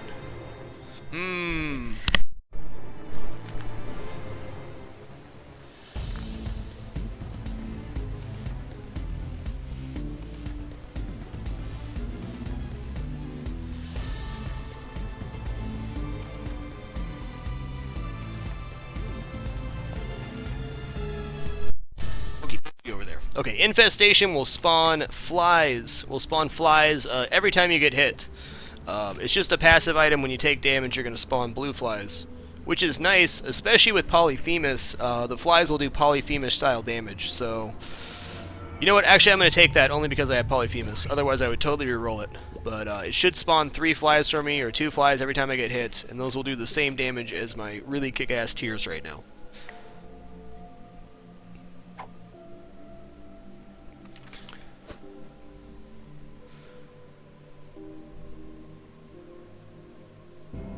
Yep, any damage your tiers do, flies will mimic the damage of your current tiers, so the bigger your tiers are, the more badass they are, the more badass your flies are.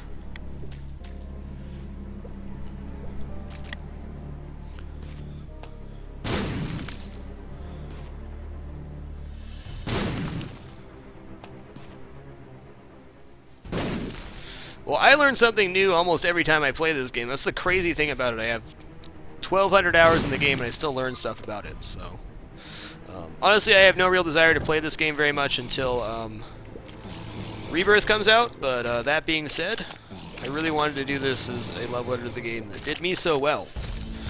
This game really killed it for me. I put 4.5 straight months into the game. Okay, yeah, this room's very interesting, and I'll explain to the best I can to build it. Okay, the way you have to look at this one is look at the Globins as one solid unit. What made me switch to control over mouse and keyboard? Quite simply, wrist pain. That's the main reason that I did it. I was having lots of wrist pain. So, controller, help me with that. Okay, we enter the room from this side. What you have to keep in mind is they're all going to come directly towards you. So, slow and steady is the way to do it. You just want to move over, then you pause. You want to make sure this giant mass is catching up to you at once. Let them get really close to you, and then move again. Let them get really close to you, and move again, and again. Now, where it gets tricky, and where you mess up is if there's speedy Globins mixed in with the bunch. So we got this clump, and then we have one rogue guy that's going to go really fast after you. What you do in this situation is focus on the fast one. Only worry about how close the fast one is to you. By the time you get one rotation around the room, he should be dead. Now,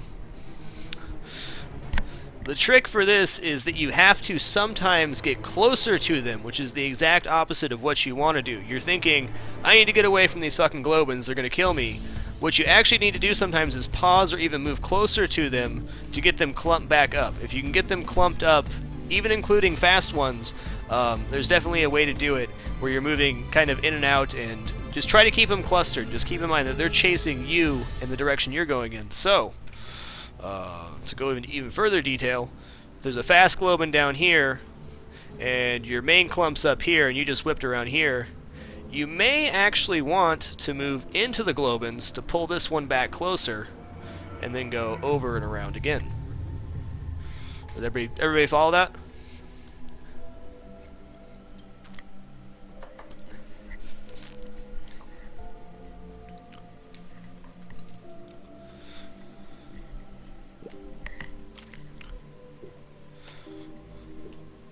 Yeah, I'm not using sub only right now to try to piss anybody off, or it's just I can't be backseat game right now. I'm explaining everything in the most detail I ever will explain it. I'm not reading the chat very much, so thank you very much for being here. It's getting very spammy. I love you all. I don't like excluding people from the chat. That's not my intention or my wish.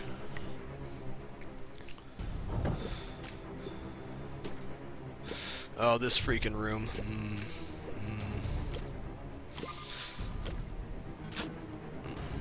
Oh! Okay, there's my Polyphemus tears, or Polyphemus flies. Okay, when you enter this room, I'll explain it from both ways. When you enter this room, hopefully by this time you have some damage. They're all going to move on this line.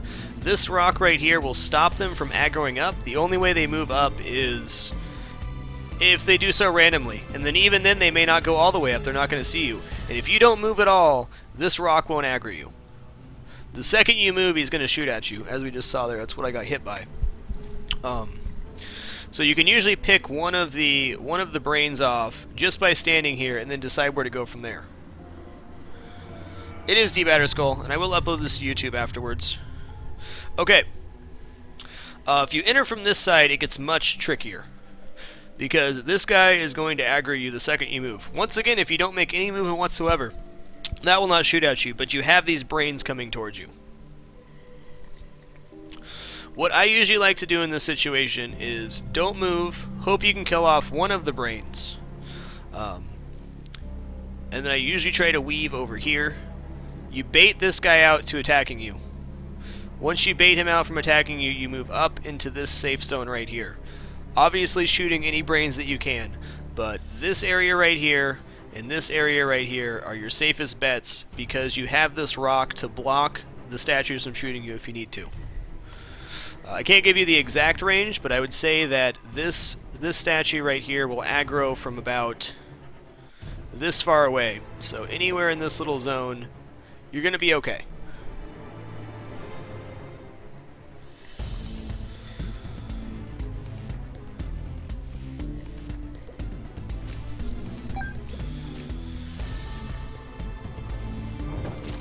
Okay, here's the room we messed up before. I can't really explain how to do it too well because I have my Polyphemus flies. Not the best explanation. But as you can see, these guys kind of work like knights. You'll even see they move a little bit faster when they aggro you.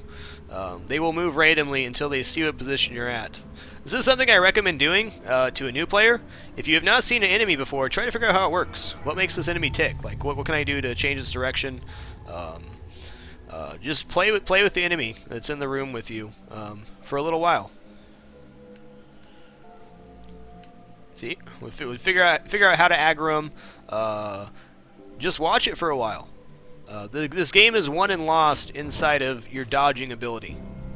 Outside of your dodging ability, you can get shitty items. You can get tears down. You can get no health. But if you can dodge, you can win the game. If you die in this game, you start back from basement 1 at the very beginning, and then you QQ a little bit,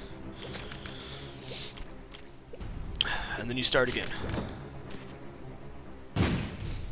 Okay, this room is pretty self-explanatory, but I will say that it can throw you if you have low damage. This guy spawns here, he goes over, down, over, down, over, and then he goes like this.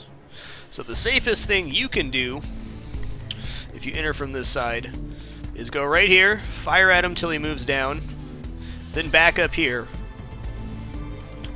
and fire at him. And by that time, the other one should be dead. And when you hit about that point, since they're on the same trajectory, this guy's coming over here, and then you just double back, should fire at him till he comes down, he's going to hit the wall, come back over, then you're standing right here, dead. Okay, I'm really guessing we're going to get greed here. I guess we'll find out shortly. Or not. Okay, these are very good item. That's Mom's Purse. It allows you to hold 2 trinkets instead of 1. We're quite deep right now. I'm not sure if I'll be getting more trinkets, but I have the money to spend, so why not?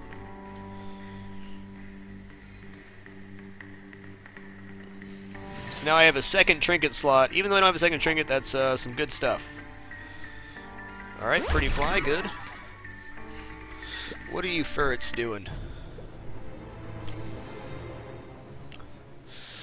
So, we've mostly cleared this floor. We've already cleared the boss. We're going to go back and grab our Balchinian heart, or just call it a heart. Fully heal ourselves, and we'll check in the combat room, and then we'll make a decision on where we think the secret room is. And then I'm going to take a short break and get some more water, because this is just This is slaughtering my voice talking this much, but I really wanted to do this section. As I watch a lot of Isaac myself, I've played a ton of Isaac, and I always end up saying, oh, I don't have time to explain that right now, or I can't explain everything as I go along. And this is my time where I will explain absolutely everything I'm doing in excruciating detail. So new players of the game can get a better idea of what I'm thinking when I play, or help them with the game, because I know this game is incredibly frustrating when you first start playing.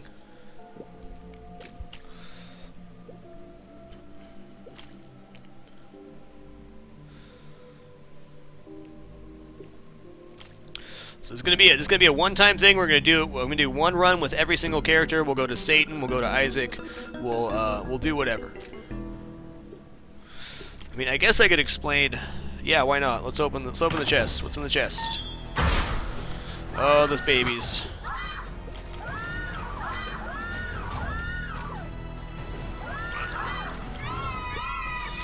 I'll try to explain this in phases if I can. It's actually easier to explain in these open rooms than it is the longer ones. I've always never understood why it spawns the non-red jumping shirts. Not that I complain on this one. Probably a glitch of some sort. Okay, it's a super knight. Oh god, missed that one. Ooh!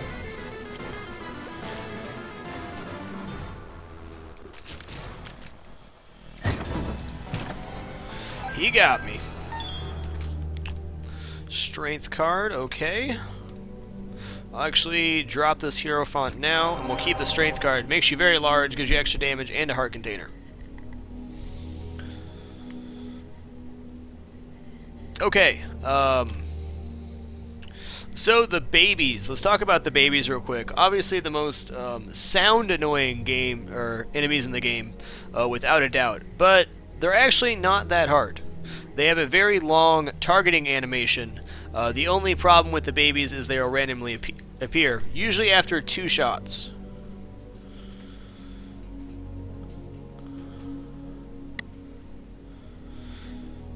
What am I doing? Okay, so we got one spawning here, one spawning here. They spawn like this. You're over here somewhere. You just have to keep in mind they'll pause and scream at you before they shoot. They'll scream as they shoot. So all you have to do is make tiny, small movements. You're gonna move from here to here. You move from here to here, here, here. All you have to do is time it out. If you stay on one side of the room, what ends up happening, the ones that are farther away over here are going to teleport closer, and that brings everybody to this side of the room. So when everybody's on this side of the room, it's your turn to move over. And by then you'll have killed 2 or 3, and you're smooth sailing.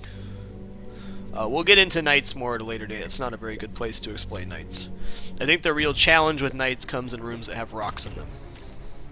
Okay, looking at our map. No, not that. No, bad.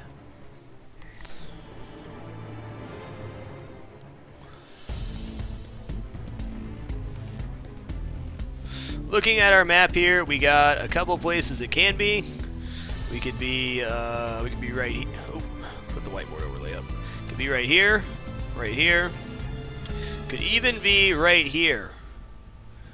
Now, this is definitely an option since it's next to the secret room.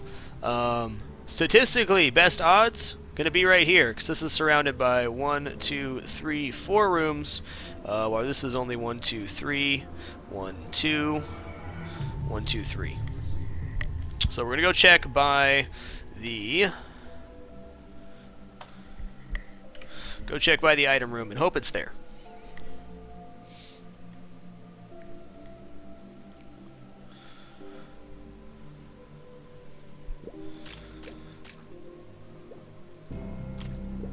I'm using the whiteboard overlay add-on for XSplit.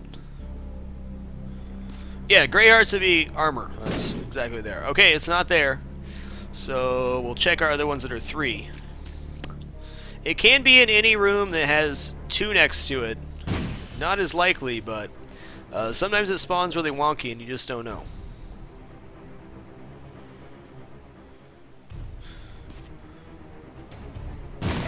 Okay, there it is. And we got 9 coins. This makes me feel good about buying the trinket purse.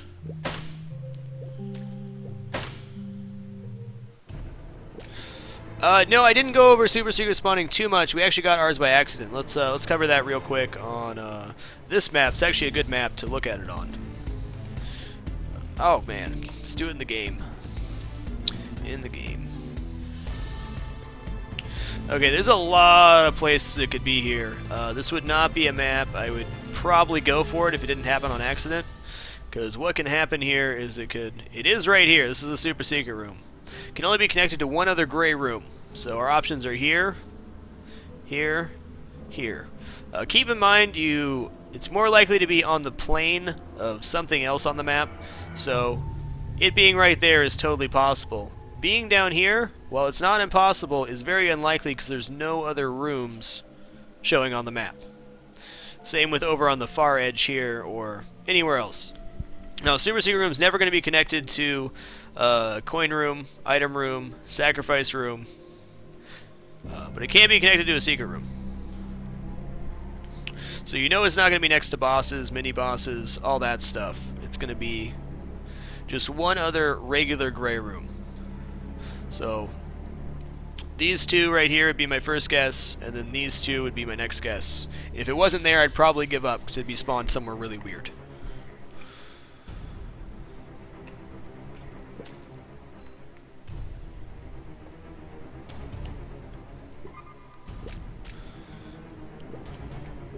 That is correct, Derek. You can have 12 red heart containers.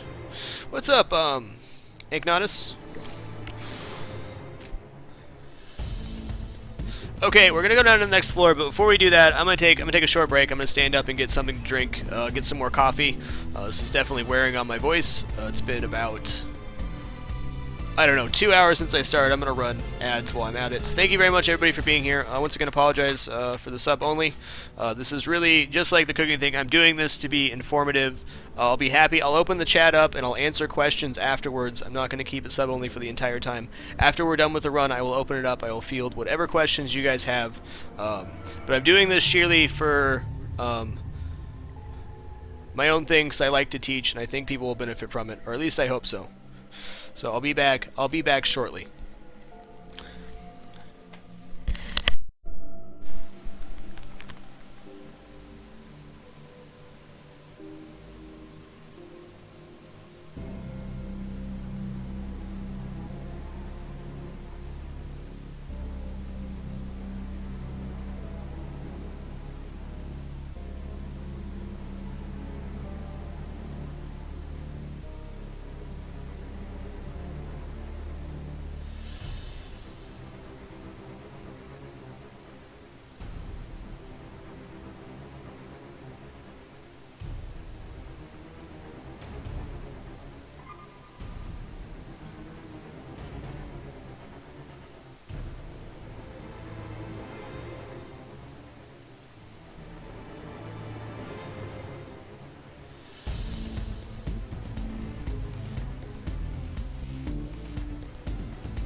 Hello, Y2K. How are we, sir? Okay, we're going down to the depths 2 as soon as ads are clear.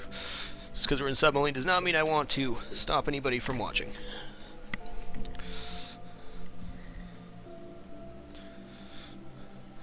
Hey there, baby Roxy. How you doing, ferret?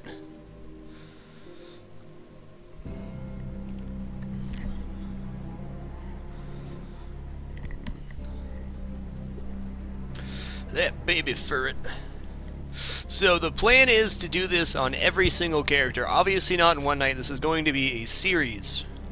I'm thinking at the rate I'm talking right now and explaining stuff, I'm going to kill my voice if I do more than one a night. So we'll do one tonight and then probably play something else tomorrow and come back to it. But I'm definitely enjoying this.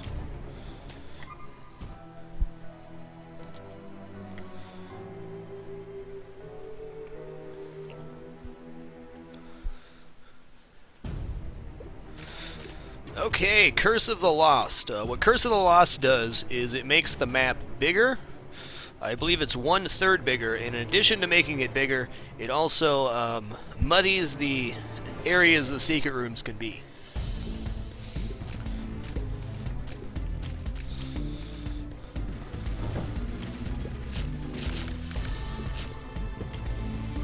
Okay, well, Polyphemus made that a lot easier than it would normally be. I'll explain how you do it with lower damage, because that's really what we're focusing on, is dodging. Okay, we enter the room from this side. There's 3 brains. Let's draw little brains.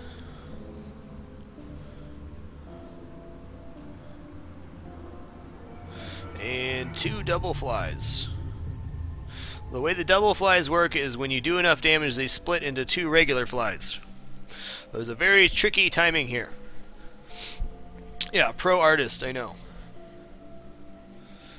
Okay, so these guys are going to move in a straight line. The trick is you want to aggro these 2 before you make your swing. Now this fly is coming towards you rapidly, so you move in a little bit. You aggro both of these so they're stuck on a straight line towards you. Then you move down and over. What you're doing here is these guys are going to start moving over. By the time you move over, they're going to be stuck on their path because they will not stop moving once they aggro. So you're in a safe zone right here, which gives you time, if this brain's coming over, to go over and around this way. If the brain went this way, you can go up. This is the safest option, because then the fly's coming down here and this one's coming up towards you. Once again, any and all flies, you can stay on the top plane of the map and kill them. So you focus on doing damage to whatever you can, but getting at least one of the flies down is going to make your life a lot easier.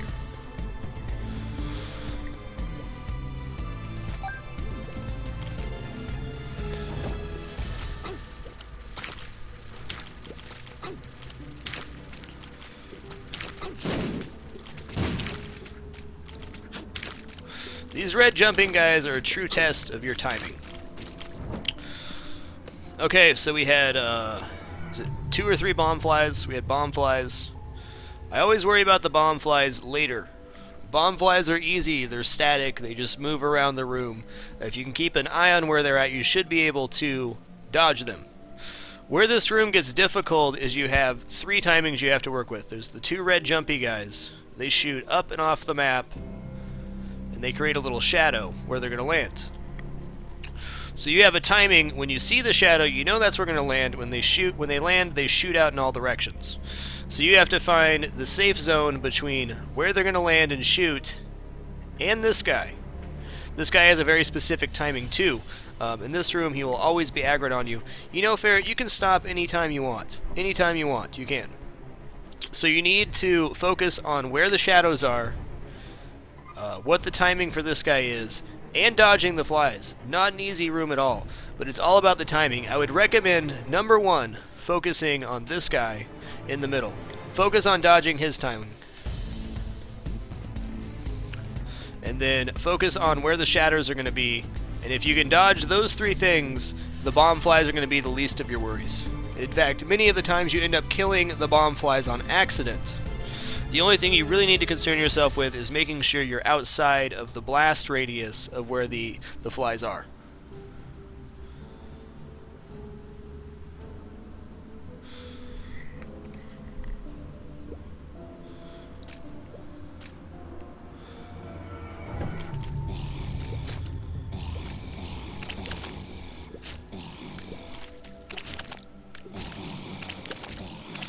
once again on this one, we already explained it, but you see what I'm doing? I'm playing chicken with them. I just paid for it, but playing chicken with them, trying to keep them clustered up. Where you lose your clusters is when they fall down, because they have a moment where they're not chasing you anymore. If you guys could not face spam, I'd really appreciate it. Alright, we call this the Dead Sea Trolls. The Dead Sea Scrolls does a random effect of any spacebar item in the game.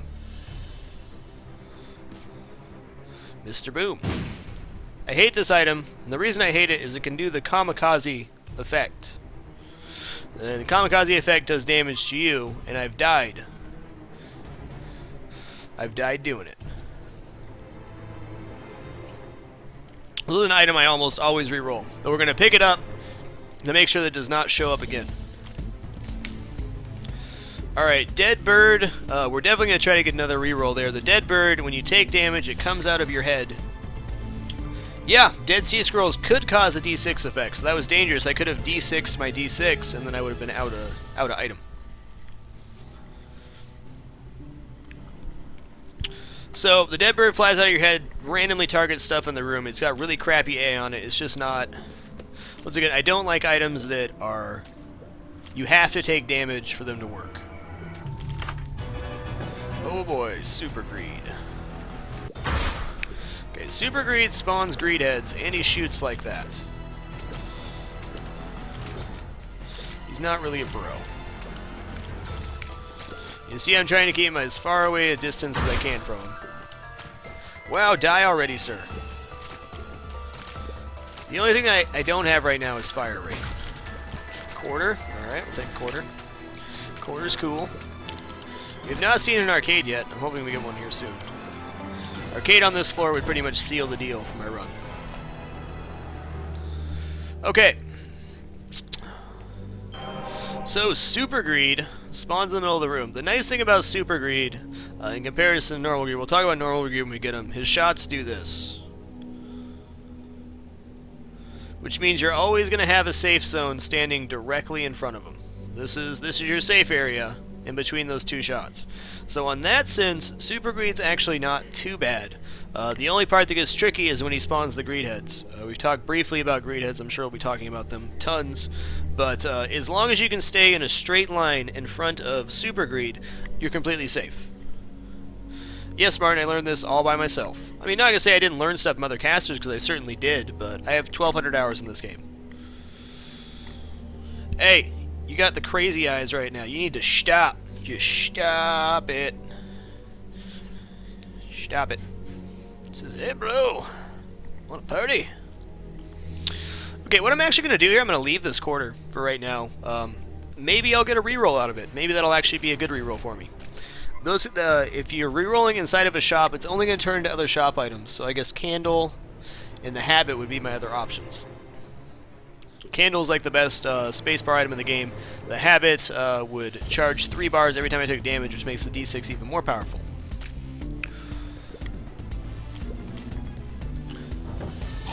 Oh, Mr. Chubb. Holy crap. Okay, I'm going to demonstrate, call it Chubb surfing.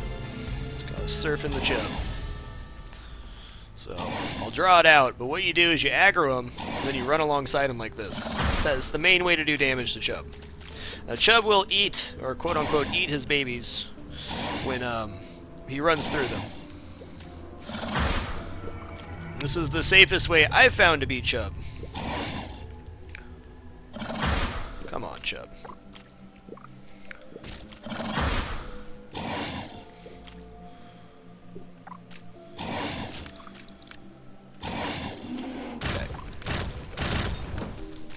Hey!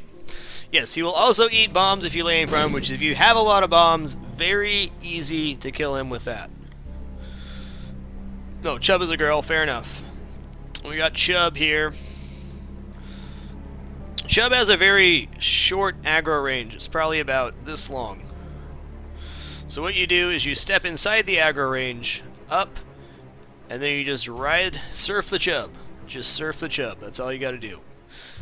So you aggro, step up, surf it while you shoot down, and then you can do it from the other side. If you get good at it, you can actually do it in succession back and forth and just have him going back and forth, and he actually won't spawn any enemies. The other option is to lay a bomb right in front of him. Chub will eat the bomb, and that does massive damage as well.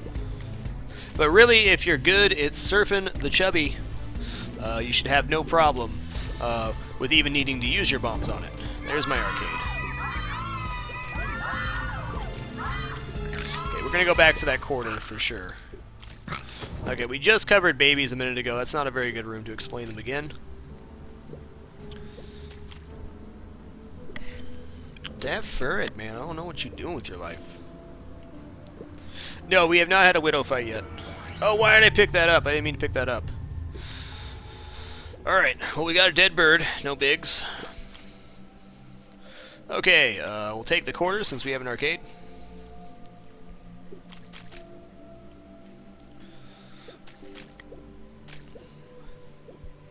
I'm actually going to wait for the rest of the floor, except for the boss, to be cleared before we go in the arcade, so that gives me a better idea of where I'm at.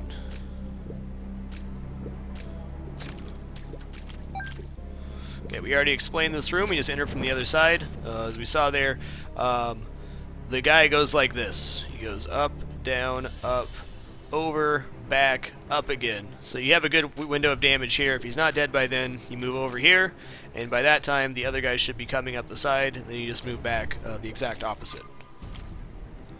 Arcade, I'd be looking for another pretty fly, soul hearts. Whoa!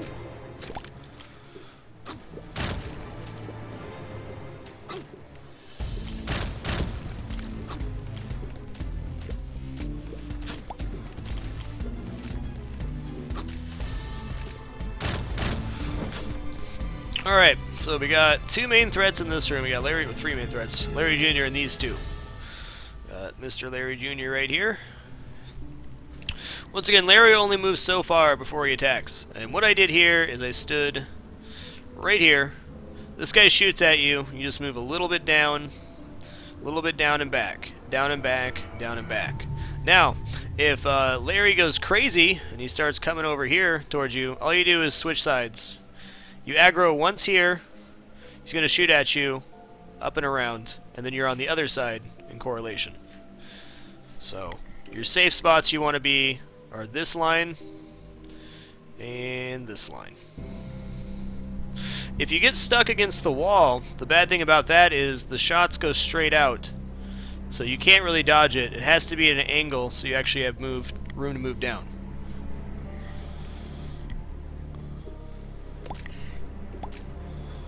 That ferret, man.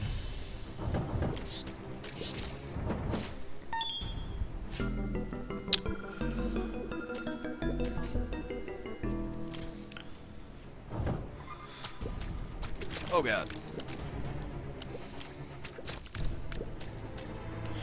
Okay, on this room, we kind of covered this. Take out the red shirts first. I would say on any room with red shirts in it, the red shirt should be your first priority. I need to lock this ferret up. She is just, you're being a butt face today, lady. You're being a butt face.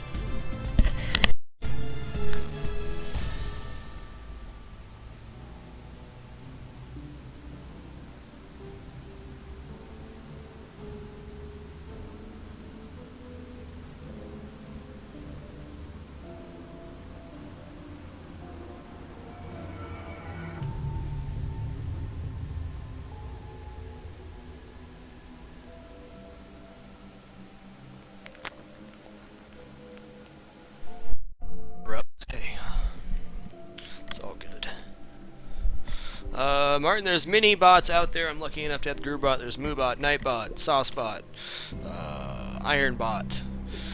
All of which, if you go to their Twitch TV channel, they should have instructions on how to get them. Okay, this room is not fun. She would shoot through the bars. Okay, I'll do my best to explain this room. Okay, so we got one guy here, one guy here, one guy here. This is what the room looks like. Those guys always shoot in a straight line across. So regardless of what side of the room you enter on, we're going to do the exact same thing. They almost always go towards the center. Okay, so if we enter here and we move up at all, we aggro these two, which means they're going to shoot giant brimstone right there. So what do you want to do? You want to get out of the way of that. Since that guy's already aggroed, you know you aggroed him instantly. You want to aggro this guy shooting down. And depending on where this guy is, let's say he stays right there. As soon as he aggroes here, here's your chance to do this.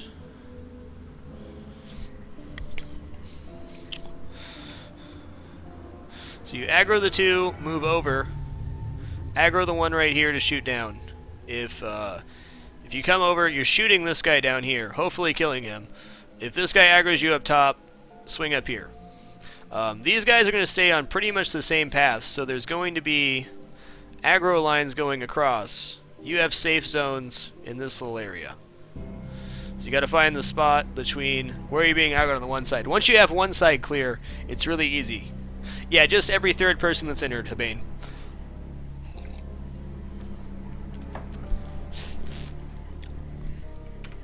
Okay.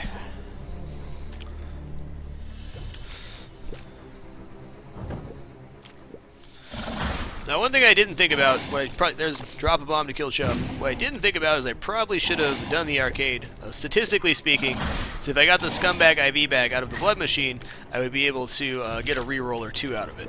But it is what it is. So that was variation Chubb. Rather than spawning little enemies, rather than spawning little enemies, he just spawns little, I don't even know what they're called, boils?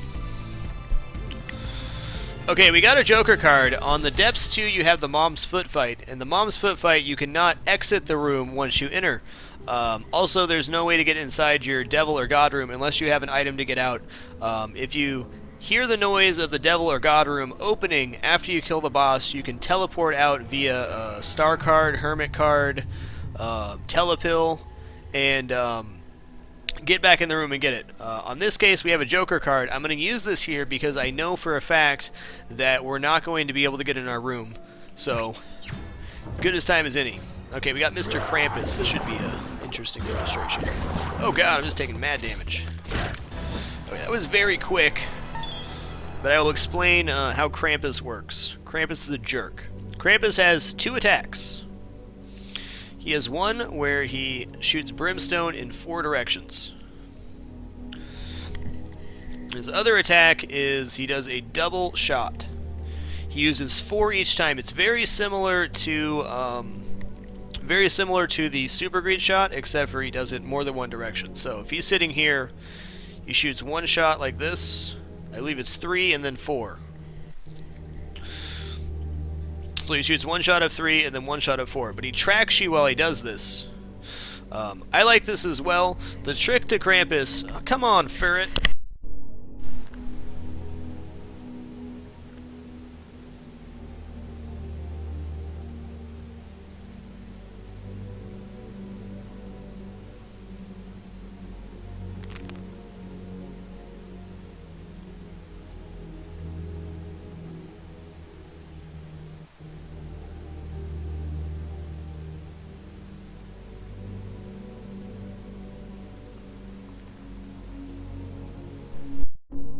Rosie, just... Okay, the trick to Krampus, as we were saying, is hopefully you can get him on one side of the room. If you can get him on 1/3 of the room, this is the danger zone right here if he's in the middle. You don't want him there in the danger zone. If you get him on this side or this side, you can safely hit him from the other side. Ideal situation is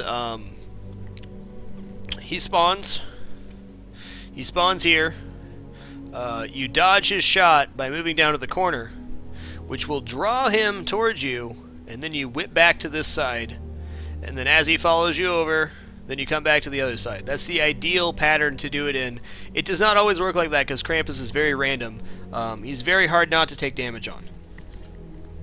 He also has a very fast fire of the brimstone, so you have to be ready to find the quick area. As soon as you see his face change, you have to be ready to move out of the way. It's not an easy fight for anybody, even a pro. Now we have the coal item. What coal does is it makes your shots more powerful the farther away they get from you. Since I have good range and Polyphemus, I'm going to grab that. Note, if you have the D6, any item that you reroll inside of a Devil Room is going to equal another Devil Room item. So I could get Mark, Pack, Spear of the Night, Brimstone, any other kick-ass item that would normally spawn here. But coal is safe. It can roll into the Dead Cat, which is never a fun time.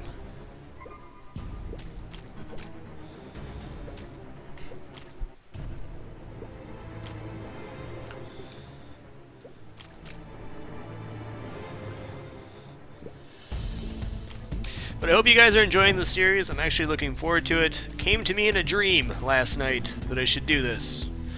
And honestly, the run I had of Isaac last night, everybody was backseat gaming and all this stuff, and I thought, man, I watch a lot of people play Isaac, and I understand why everybody says, oh, I don't have time to explain that. I'm not going to sit here and explain every single item and what it does. There's no way you can do that every single cast, but this is once again going to be a love letter to Isaac for me. I put 1,200 hours in this game. It's done my stream extremely well, and I understand why people want the information, because it is extremely difficult to learn this game. Barvey Herdman. I like that name a lot, sir. Now, I've wasted a reroll or two, but that's okay. You don't have to get every single reroll all the time. We already have a nice build.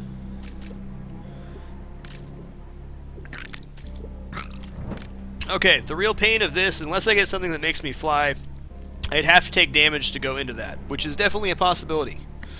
The regular slot machines will spawn pills. I don't even know where to begin explaining that room. We're going to pass on that one for right now. I'm going to think about that. Next time we see it, we'll explain it.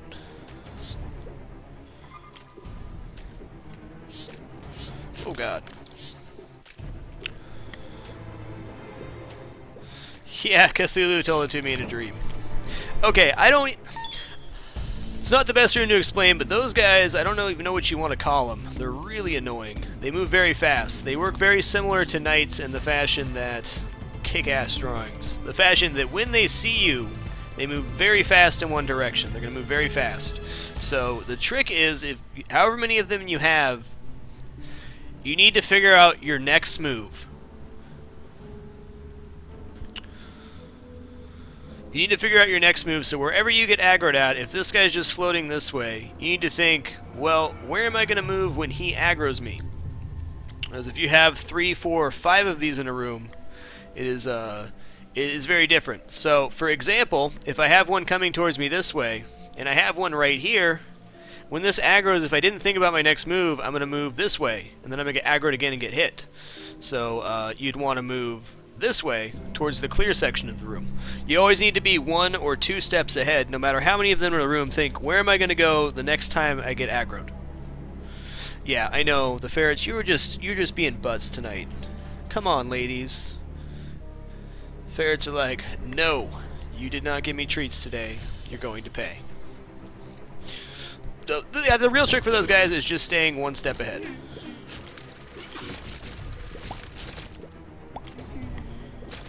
Jerk ferrets. Okay, these guys pop out flies, which is kind of annoying. This room's actually a lot worse if you enter from the bottom. But from the side, all you have to do is focus on any flies that these guys spawn and kill off this guy. And then it's just a systematic approach of clearing the rest. If you spawn from the bottom, it's a little bit trickier, because the guys in the middle will spawn 2 flies right away, which will start swinging towards you. Best method I have found is come over here and start killing this guy. And then if you can kill off this guy while shooting at the flies that are coming towards you from these areas, you should have no problem clearing. These guys actually get stuck on the mini platforms. They're always trying to go away from you, but if you can confine them to one place, they eventually all end up coming over here and getting clumped in this corner, and then it's an easy kill.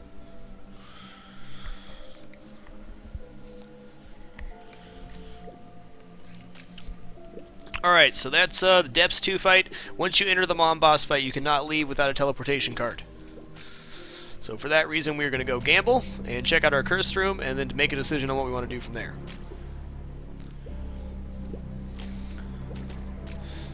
Yes, you can shoot diagonally. If you're moving and shooting, you will shoot diagonally. It's definitely a good thing to learn how to do. It's more of a finesse move.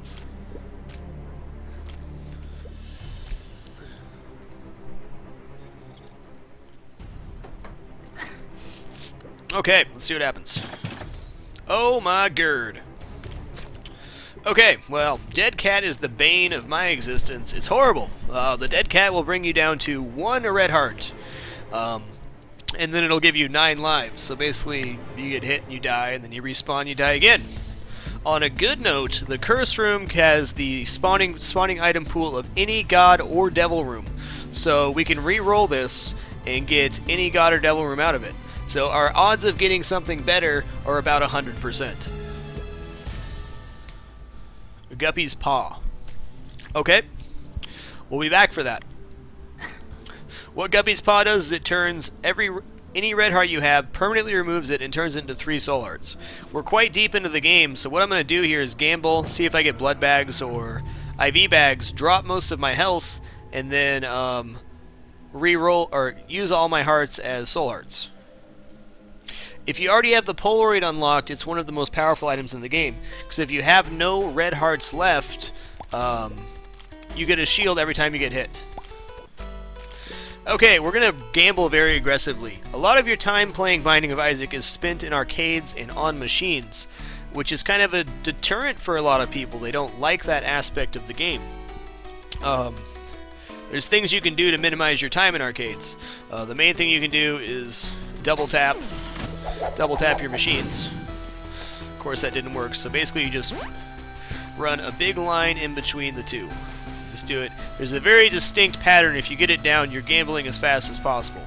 The other thing you can do is power gamble, which means running a circle like this. And if you time it out right, you should be hitting the machine right as it spawns, as soon as the shells disappear, and then hitting the blood machine.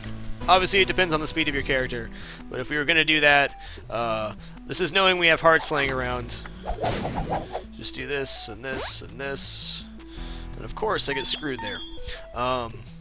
That's fine.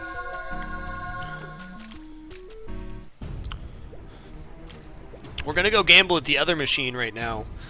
Not the other blood machine yet, but all I need right now is 1/2 heart left.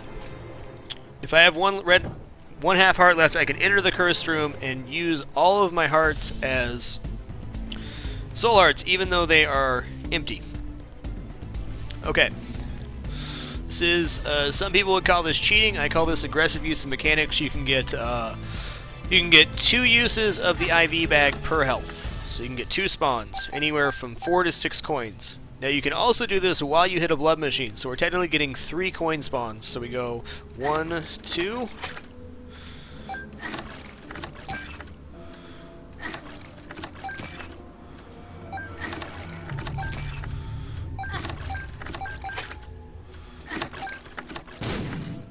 And there's our load bag.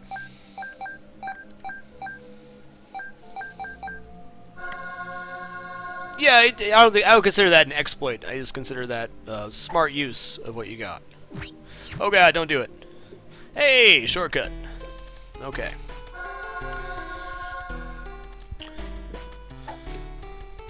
I'm not going to spend too long gambling here. I do not need Scatole. I would love Scatole. Little tip you can do: if a fly spawns and you have crappy damage, or let's say you have an item like Brimstone that takes forever to charge, all you gotta do is leave the room and come back in, and it'll despawn the fly. Because I already have 78 coins, Ponswoggle, so it's not going to make me or break me. I don't need money right now, is why.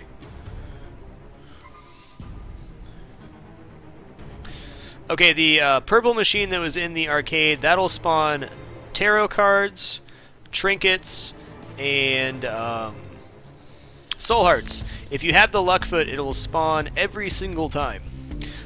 You have a 0% chance of failure, so you're going to get something. That also makes it blow up a lot quicker. The reason we're gambling on this, I'd like one more pretty fly. One more pretty fly pretty much gives me 3 orbitals, which is the best you can do. The little black flies spawning around me, they're kind of hard to see, will block incoming shots. So if you have 3 of those, I think you have about a 50 to 60% chance of blocking a shot altogether, which is great.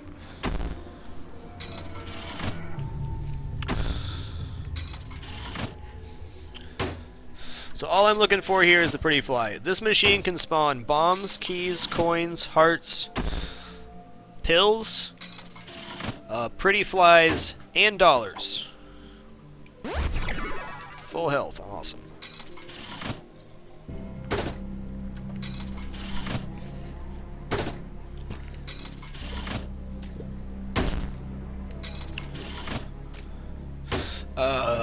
Little note to make when you're gambling on the purple machines. A lot of times you don't want the tick trinket, especially if you're going from a Polaroid. You'll notice that the things spawn based on which direction I hit the machine from. So if you're gambling on a purple machine and you're trying to get to the chest, always hit it from the back center, because that'll force things to pop out the front. I'll show you, for example, if I hit it from the side here. You see, the coin spawned out that way. And if I hit it from this side, well, it would have popped out the other side. You get the idea. What's up, Grenadier? How are you?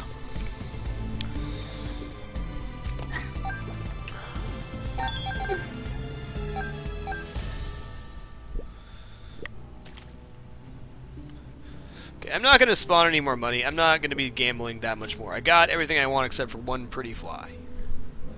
Okay, so now we're going to take Guppy's Paw. And we're going to turn all of our hearts into soul hearts. So this is 3 for every heart we had. We had 11, so that is 33 soul hearts, 35 soul hearts.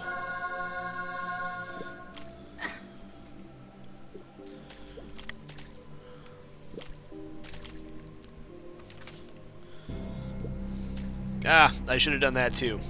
Here's a little trick. I guess this is kind of an exploit. If you use a strength card, it gives you a red soul heart. If you use that in the room with Guppy's Paw, 3 more soul hearts for free.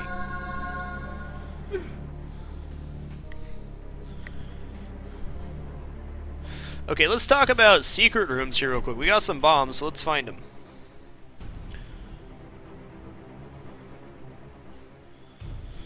Okay, this is our map. Those ferrets driving me nuts. If I give you guys a treat, will you stop? Will you just stop with your face? Maybe? Unlikely. So, regular secret room, there's not too many places it should be. We'd guess right here, and right here. That's the only places horseshoes are, unless it's somewhere weird, like in a corner like this. Which it probably isn't. So we have a pretty good chance of finding it in the first 3 places we look. Super secret room, on the other hand, a little bit harder. Right here. Maybe not. Maybe that's it. Or maybe on one of these down here would be another option. But that's about it. It's most likely going to be right here because it's on plane with another room. Odds of it being down here are less because there's no rooms adjacent to it. I guess we'll find out in a moment. There is a regular secret room and a super secret room on every single floor. Okay, so we'll try to find our secret room first, and then we'll go super secret after that. Ah, yes, there is one in the middle. I see it. That's probably exactly where it is. Okay, this is Transcendence. All it is simply flying. It removes your body. Great item to find. Flying is the #1 damage remover in the game. Okay, so the other place where the super secret room could be, we'll check here first, is right in the middle. It's kind of hidden. Nope. I think that's exactly where it's going to be.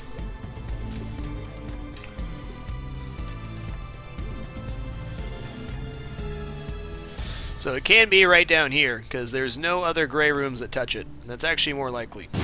Okay, I'm just going to throw something out here. If your blue flies are moving, they will pull your bombs. Well, that one didn't. They can pull your bombs. The safest way to lay bombs with having blue flies following you is come to a stop, and you'll see when they resume their normal rotation. If I place a bomb now, the flies can never pull it. If you just move real quick, place a bomb, and then move down, there's a chance of your blue fly dragging your bomb with it, which is, of course, deadly.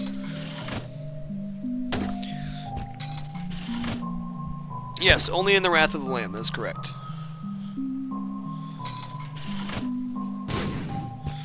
I was hoping I'd get more out of that so I could show you guys something, but no.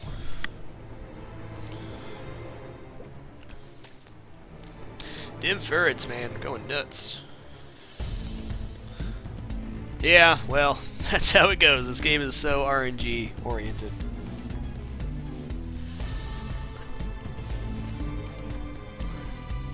Well, now I'm sad that I wasted one of my rerolls because I could have rerolled the cursed room. That's okay. I'll give them a treat in a minute. They're driving me crazy. They're doing everything they're not supposed to. But that's a ferret for you.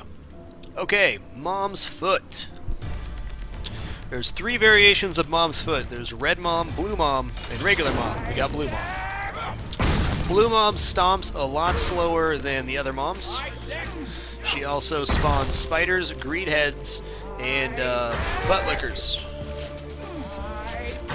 Has the worst enemy spawns, but is the easiest to dodge the foot. Okay, I'll do my best to explain this. Okay, so there's 4 doors on each side. The doors have an aggro range. There's 2 things you have to worry about. You have to worry about Mom's Foot, which comes down and stomps on your direction. You'll see a big shadow on the ground when it's about to hit you, and that's your time to get the hell out of dodge. The other thing you have to worry about is the 4 doors. The 2 ways to damage Mom are by shooting the eyeballs, or I guess it's a cankle that pops out of it. That'll damage it when the doors are open. That's usually right before they spawn enemies, or shooting the foot when it stomps down.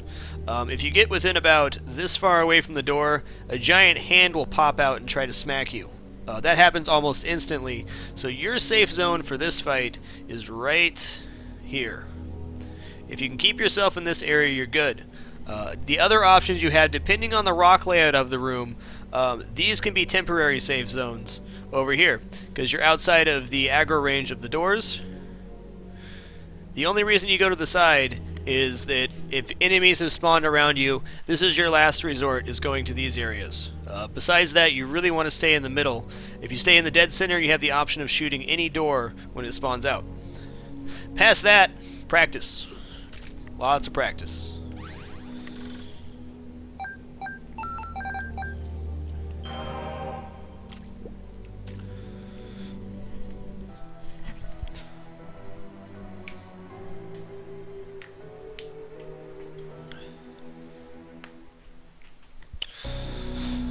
Yep, there's definitely some little exploits and stuff you can do on that fight. I've always done it from the center and had good luck with it.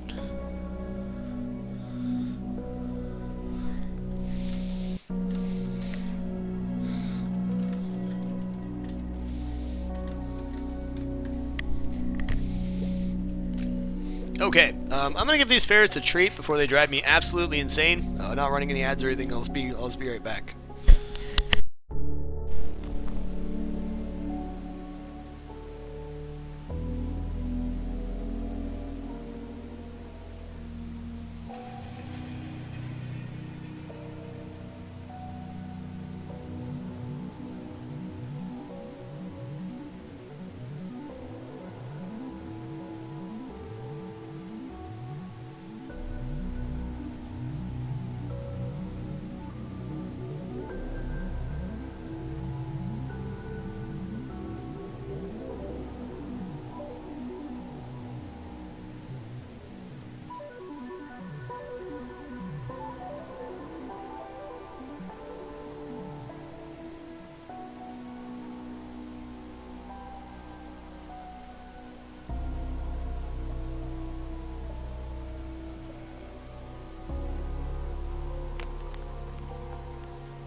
Alright, okay, I'm going to switch the color of my thing. I don't think red's going to work out very well. Yeah, no.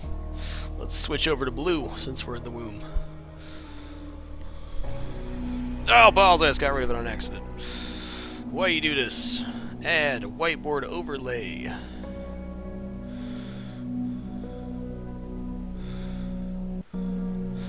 Lock position. C. Let's go for blue. How about that?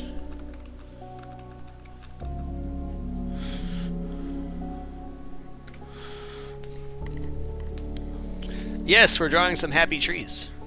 Okay. So we're in Utero XL. Utero and womb are the 2 variations of the womb. They have different spawns. Utero's the harder version of the two, though in some ways it does have easier rooms.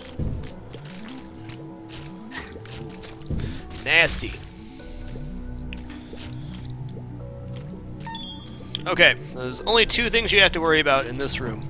It's not too bad. Diglets are the bane of my existence, and a lot of people with Diglets very much dislike the Diglets. Those are Diglets. Okay, the way that Diglets work is they work very similar to all other enemies that path towards you. What makes them different is they go back into the ground and pop back out. So you have to keep mental track in your mind of how many are underground. If these two are chasing towards you and you're up in a corner, if one pops out of the ground right here, you're screwed. So what this means for you is you want to avoid the very corners of the maps. Just cut off the map like this. You want to avoid those areas and keep yourself confined to about this. Why that gets really tricky is there was a brain in the middle of the room. The brain shoots out in directions like this. So what I do when I enter that room is I get over to the corner here. I'm keeping my eye on the brain because the brain's what's going to shoot me. And you just kind of go soft vision, just like juggling, and just figure out where the Diglets are, but always have your eye on that brain because that's what's going to end up shooting you and hurting you. Past that, it's all about dodging. You have to make a split-second decision when the Diglet spawns out of the ground where you're going to go next. Okay, double Wrath. Okay, we have flying here, so this becomes much easier. We'll try to explain how Wrath moves. Ooh, piece of candy. Ooh, piece of candy.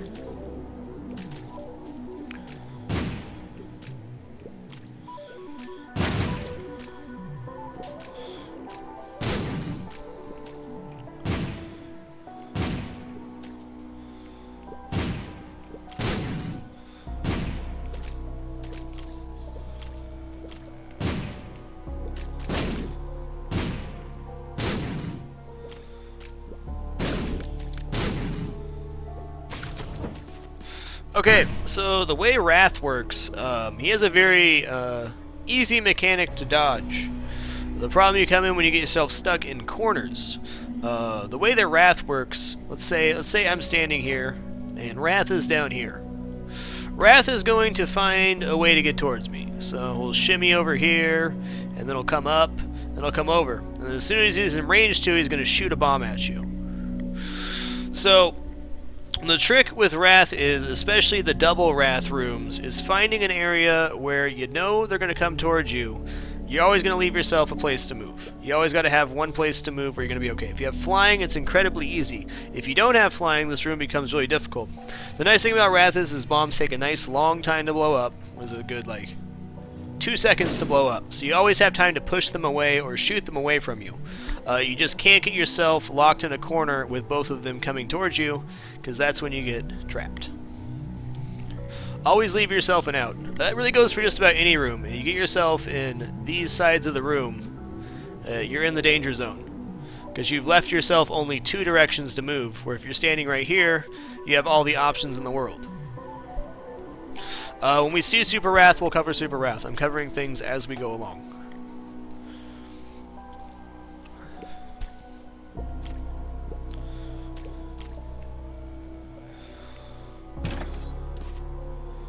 I'm sure we will see Super Wrath because by the end of this we will have the chest unlocked, and he's very very prevalent in there. Okay, Temperance card spawns a blood machine.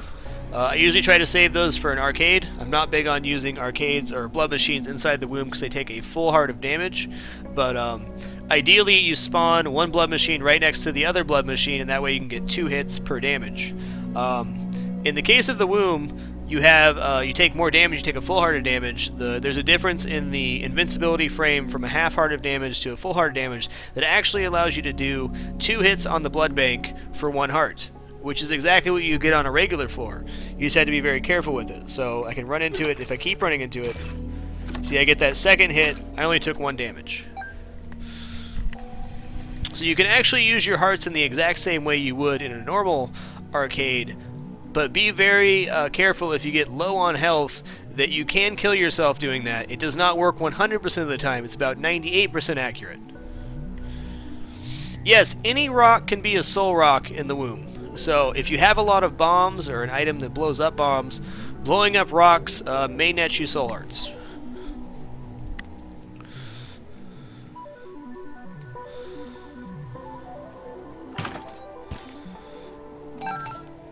Okay, hero font. Okay, the Empress card is +2 damage, I believe, and +2 damage. It also makes you have a bigger frame. It's the same thing as Horror Babylon, so it gives you a very large target frame. Okay, this freaking room. I really dislike these guys because they always do that.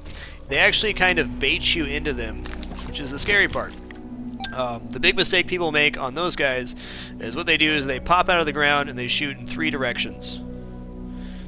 Looking directly at you, this shot right here will be heading directly towards you. So you have to find the safe zone. Where you get into trouble is when you start chasing them down.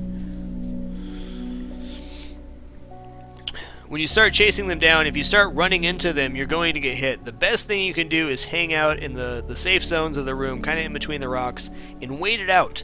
They will eventually pop up in a section where you can shoot them, but you have to be patient. If you start trying to rush after and chase them, they're going to hit you, or they'll pop down and then pop back up in a bad position. Just wait it out.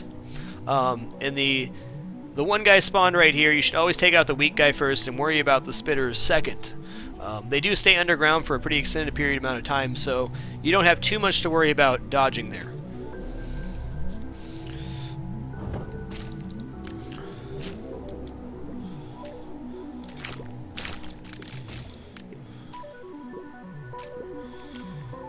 Okay.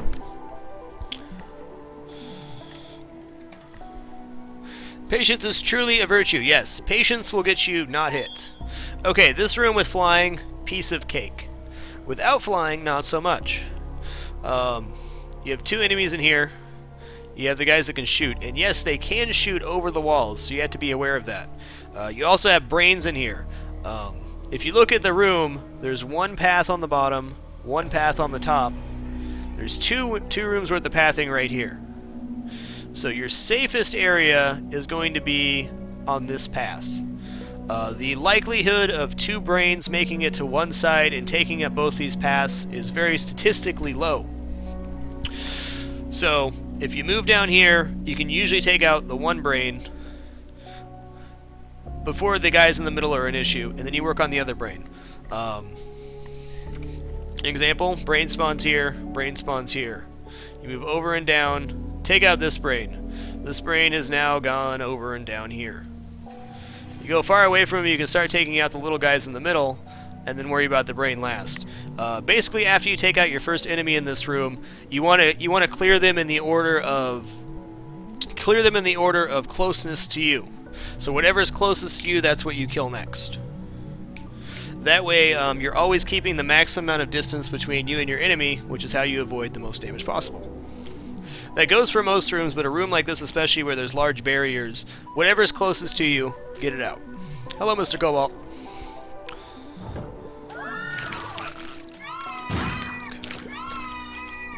This will be a fun room to explain.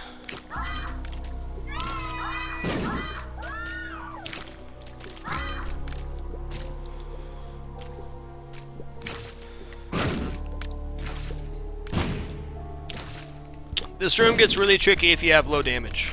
It's very hard. Okay. So we saw when we spawned in the room, we're not even going to worry about the little guys. We saw we killed those last. The babies, priority number 1. Babies spawn like this. As soon as you enter the room, you are in their firing range. So what we did, we entered right here. Move to the middle. They both target and fire. Loop over and down. If you loop over and down right away, this guy right here is actually out of range to target you. And you should have this guy killed before he fires again. Yes, this is how Babby is formed. And then, okay, so after you've killed off that guy, you have this guy left. He's floating down towards you. He's probably getting another shot in. Then you can just kind of hang around in this area. After you've cleared the 1 baby, you're fine for a second. you're fine for just a second. Then you have to worry about the other wandering guys. The goal on this one is to get 1/2 of the map cleared, or 1/3 of the map cleared, so you have room to move around. When you first spawn in the room, you have no room to move, no room for air. You kill off one, you kill off another, you're good to go. Also note, you have these rocks in the middle of the room. I'll fill them back in. If the babies are teleporting from over here, let's say they teleport to right here, you can actually use these rocks as a block. They will not target you, but as soon as they hit about right here on the rock, you can hit them without them targeting you, which actually pushes them back a little bit and allows you more damage. If they make it this far over on you, which they will, they're probably going to teleport somewhere like right here or right here, and then all you have to do is make your adjustment one way or another, and then clean up the mess.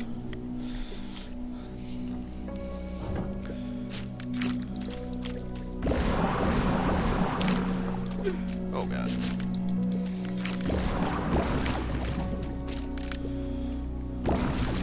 Okay. Did not clear that very well, that's okay. So we had 2 spitters spawn right here. 1 on each corner. The purpose here is to actually deliberately aggro them. Yes, true. That's true, Y2K. You got that right. Okay, since we spawned in the room, these guys are pretty easy to kill, so I usually try to take one out right away. But next step is aggroing everything. You want to force aggro. How you do this is they're going to shoot in straight lines both ways. The ones that have the blood spots on them will actually shoot from both directions. So if you can get them both shooting in the same way, that's really good. So we went over and down. That'll force both of them to shoot this way, or at least one of them. Over and down. He's going to shoot this way. He's going to shoot this way. And then we have a window to start damaging. You're better off purposely aggroing the blood shooters, or whatever you want to call them. You want to purposely aggro them so that they can, you know where they're going to fire. If you wait for them to come to you, that's when you get in trouble. I always try to keep them locked in or shooting on me, because that way you at least know where you're at. So I mean, if you have 2 guys right here and you're hanging out right here, you might as well sweep across and then shoot them from this side. That way you're controlling the fight. It's one of the few times that you don't want to be patient. You want to force it. What's up, Omni? Let's explain the purpose of this room real quick. The purpose of this room is called the sacrifice room. You can sacrifice 1 heart of damage for a chance to spawn. That's right, chicken. You have a chance for a chest to spawn. If you have no red hearts left, you are guaranteed to spawn a chest. So if I have all soul hearts right here, I know I'm going to get a chest when I walk over it. Or not. If you're down to 1/2 heart, if I had 1 red half heart left, 1 red heart with a half heart left, it'd be a guaranteed spawn of the chest. I guess all soul hearts does not work. So it works on low health. If you have 8 soul hearts and a half red heart, and you run over that, it's guaranteed. You can also do it on, whoa. You can also do it on Book of Shadows, Unicorn Horn, any of those other items. It'll still register damage on there. Okay, this room is a real bitch if you don't have damage. We got 2 babies that spawn right here, and 4 of the tomato shooters. Actually, in this room, the babies, while they're annoying and they chase you down, the randomness of the tomatoes is the #1 priority. Tomatoes will only shoot in 4 directions. They shoot like this, but when and where they shoot is very random. They do have a very small freeze frame on where they can go. Thank you, Metal Man. But you want to take those out first. At least one on the one side of the map, so you've sectioned out a point where you have room to move around. Anything that has a random aspect like that, the little gishes, the white gishes, the tomatoes, should always be first priority because they are much harder to guess. The babies, well, they're hard. They at least have a freeze frame. They teleport around. You can tell when they're going to shoot at you. So the tomatoes are definitely #1 priority for that room. I'll just drop my my judgment here. Okay, that's a devil beggar, so he takes hearts instead of coins, which is kind of unfortunate. He also takes a full heart of damage in the womb, so we're just going to leave him be.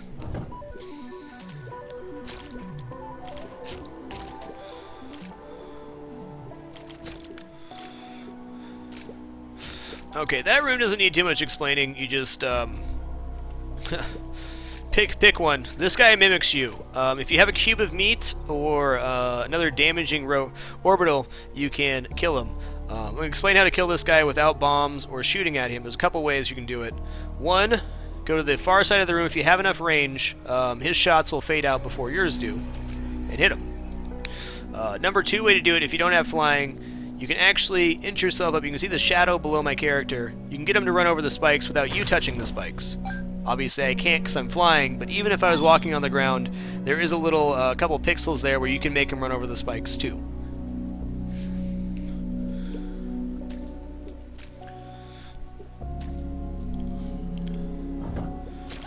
Oh, here we go again.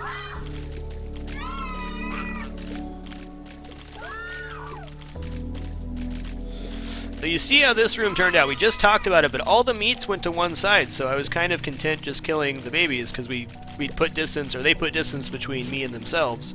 That worked out really good. If you're unsure of how to go about a room, if you've never seen a room before, your best bet is to always clear off one area and then stay as far away as possible as you can from the enemy. That'll always give you the best chance for success. See how random that the black one shoots out? That's definitely top priority. At least there's a discernible pattern on these guys. Then we'll just be patient. One shot at a time. The problem is they pop away as soon as they see you.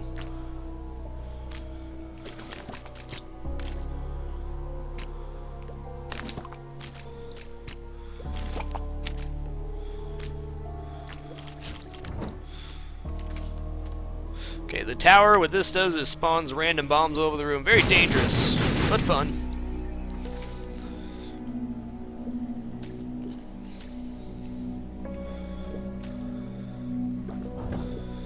Okay, this is interesting. This room seems like it's simple, but it can actually get very, very weird, very quick. Because the blast assists do not have any pattern on how they jump. They have a very slow frame when they shoot, but they have they shoot a lot and they're not exactly I don't know, consistent in their movement. I'll explain how you have to break this one down. So we got blast assists, we got smiley guys inside of them, like this. The way you have to look at this is that there's lines across the room like this.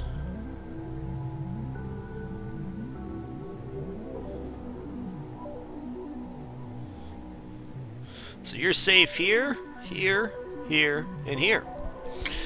Now, as they start rotating down, these lines change and your gaps get smaller. So you have to remember, where exactly is my safe zone? You want to triangulate between the three you're closest to. Let's try it again. So if we have three right here, and these are the three you're closest to,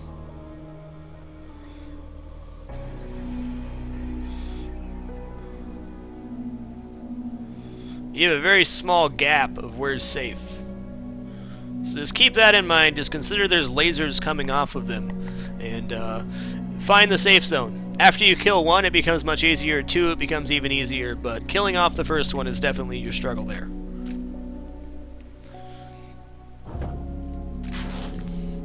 Okay, we'll talk about these eyeballs real quick.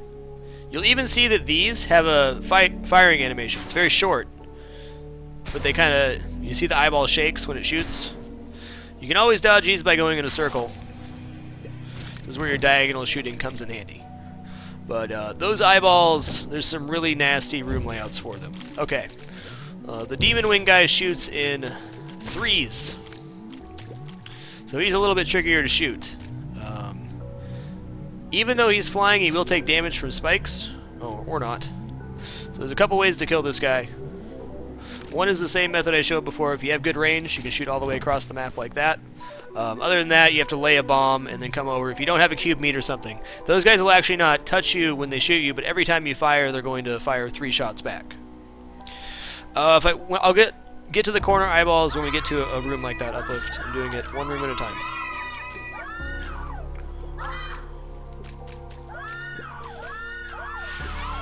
Sloppy.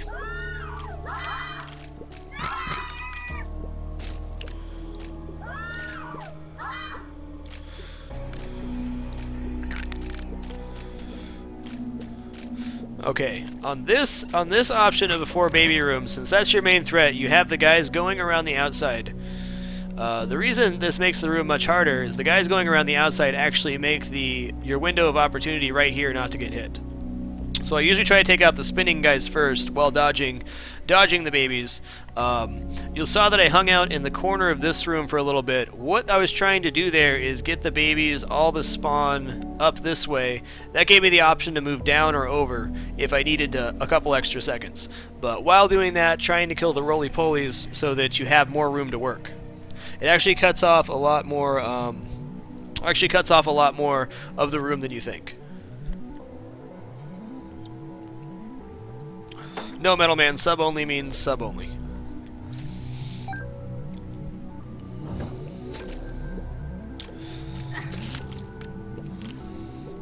Okay, I'm not even going to get into that room right now. We got plenty. I covered spiders earlier, and there's plenty more time to cover spiders. Okay, these guys will get hit by spikes. Now, since if you're not flying, you're never going to be able to hit them on the spikes. Since we can, we'll just do that.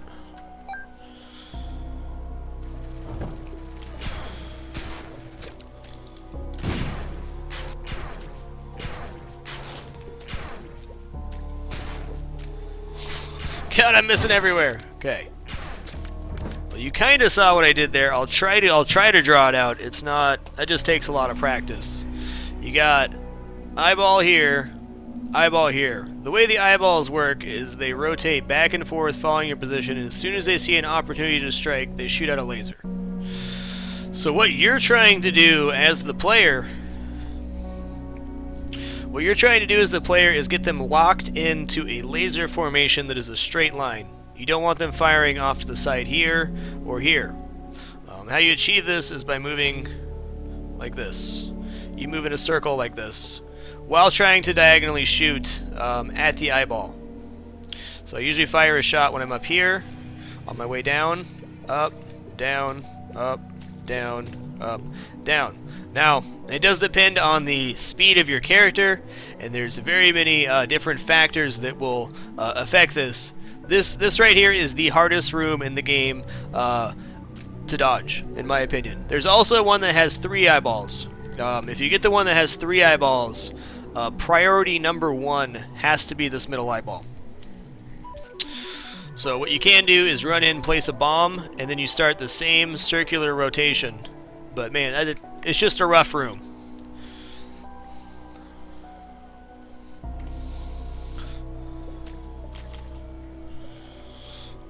Oh, let's talk about the umbilical cord. What this does is every time you get hit, and since I don't have health, this will work.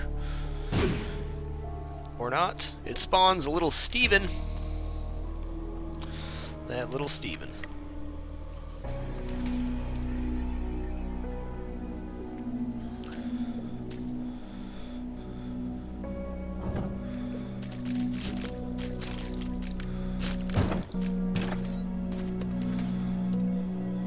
Okay, 2 of spades doubles keys, so we got 36 keys. Systems working as intended, I would not want turbos in sub-only. There's very few occasions where I want to use sub-only, this being one of those times. I would not want turbos as a part of that. If that makes sense.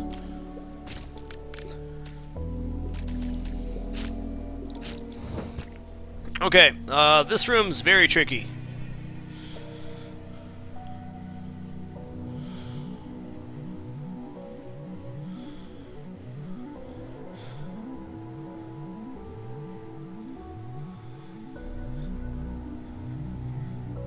You come in here, you got 4 brains. You have to think escape routes here. escape routes.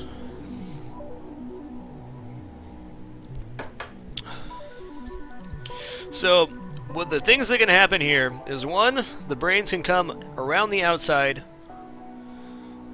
and counter you there. Then you have to move up and over.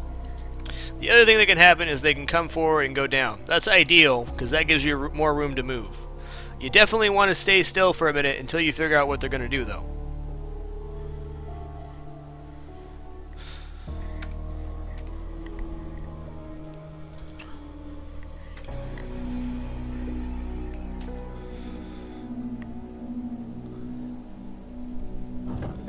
Yay, we found our boss room. My voice is getting very tired from doing this. It's about the equivalent of clearing one floor.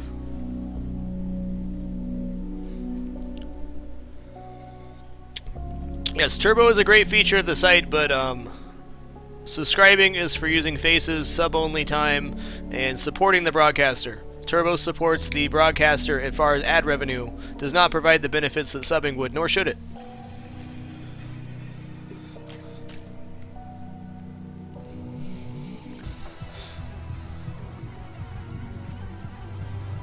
Yeah, indeed, Cherry. It's a lot of talking. This is exactly why when you see somebody play The Binding of Isaac, they always say, "Oh, I'm not going to explain every item. I really don't have time to do that when people ask." And it's not to be rude. It's just so much talking. There's so much information to relay if you're actually going to teach something about the game. Balls. Double Loki.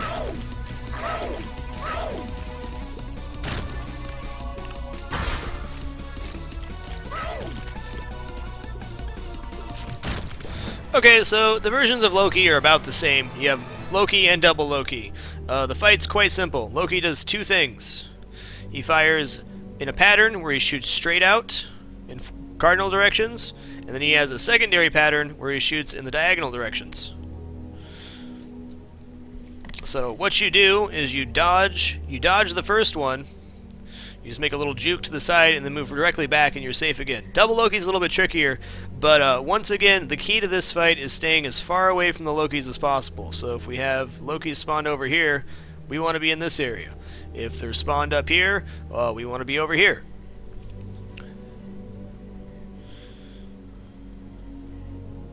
Yes, have the wiki up when you play is nice for a lot of people.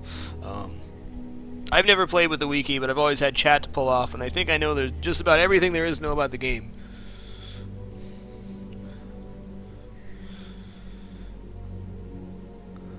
Your homework was 2 hours. I'm sorry, sir. I'm sorry.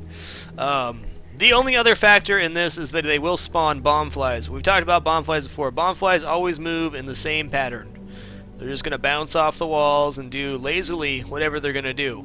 So, just another thing you have to keep track of, always focus on the boss first. The flies are going to get killed at the same rate. I don't want that. Alright, we're going to move on to the Mom Heart fight. This should be a fun one to explain. I got plenty of bombs. It's going to be good.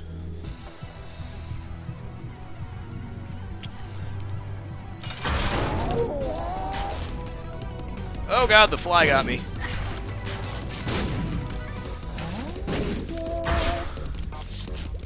Whoa! Oh, come on, flies. You're killing me, guys. You're killing me. So, Mom does things in rotations of 3s. She'll spawn 2 regular sets of enemies. Well, as I say that, she doesn't. Excuse me, 2 regular sets of enemies. Monstro, Larry Jr., 2 regular sets of enemies. Then the Duke of Flies. Then a regular set of enemies, and then Chub. It's the same every single time. But the strategy remains the same no matter what you got going on.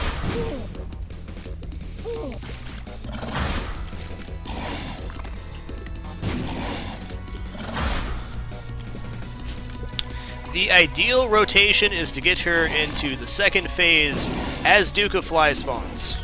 That is ideal. Oh god. There we go. When he gets to the second phase, she no longer spawns regular enemies. It's best to have her go into this phase with an enemy on the ground. And of course, as she kills, she spawns a new set of enemies, which is flies and shooty flies and some other stuff. That's not very fun. Let's talk about the fight real quick. We got the heart hanging down right here. And then you have 2 eyeballs that spawn as well. What an awesome heart that is. Usually my plan is, unless you have very, very high speed, it's hard to dodge these eyeballs just to the nature of the way they change. Just place a bomb as you walk by. That'll clear that phase.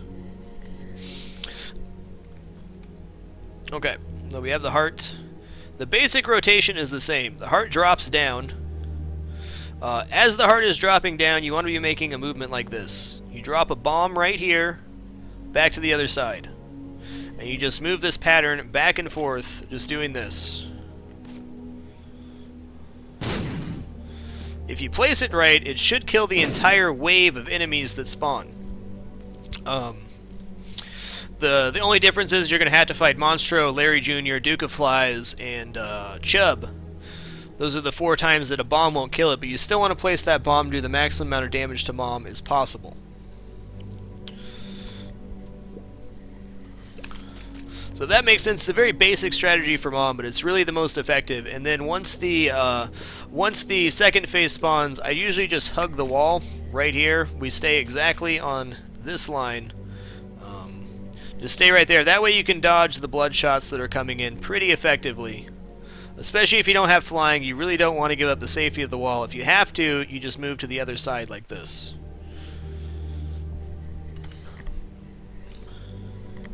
Alright, let's see what the cathedral holds for us today.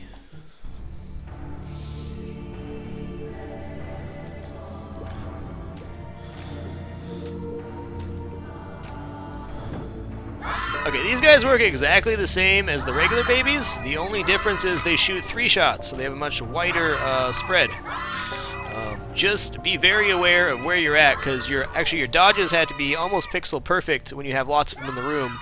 Whereas the babies, where you're moving to, or sorry, I'll explain it with the drawing after this. The way these guys shoot, they shoot in 3s. In a normal baby fight, you only have to dodge this one, so this is your safe zone. That's your safe zone. Ideally, you want to whip all the way outside the third one. Whereas the other ones are easier to dodge because you only have to move a little bit. This one you need to have a rotation where you're moving a lot. Once again, if you get yourself up in a corner, and like a little area like this, hopefully you can get them all to spawn close to you and then whip all the way around to the other side, keeping distance between you and the screaming bibbies.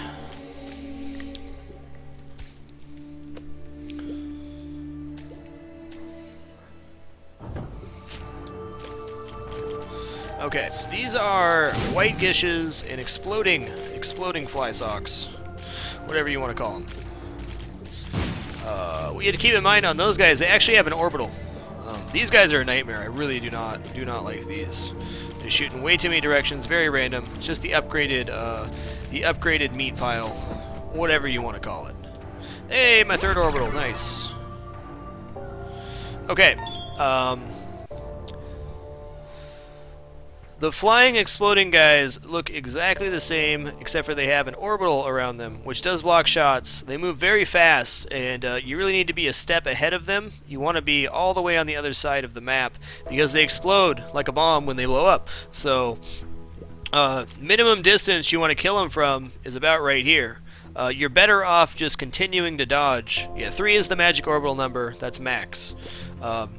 If you get any closer to that, you're going to take explosion damage. You're better off not firing and getting better positioning. Make sure when you kill them, they're gonna be far enough away from you. I've taken tons of damage from those guys. It's a very hard thing to do, especially if you have 5 of them in a room. But you're better off being very patient and learning how to dodge them and killing them slowly than you are trying to beast them down. Okay, sloth.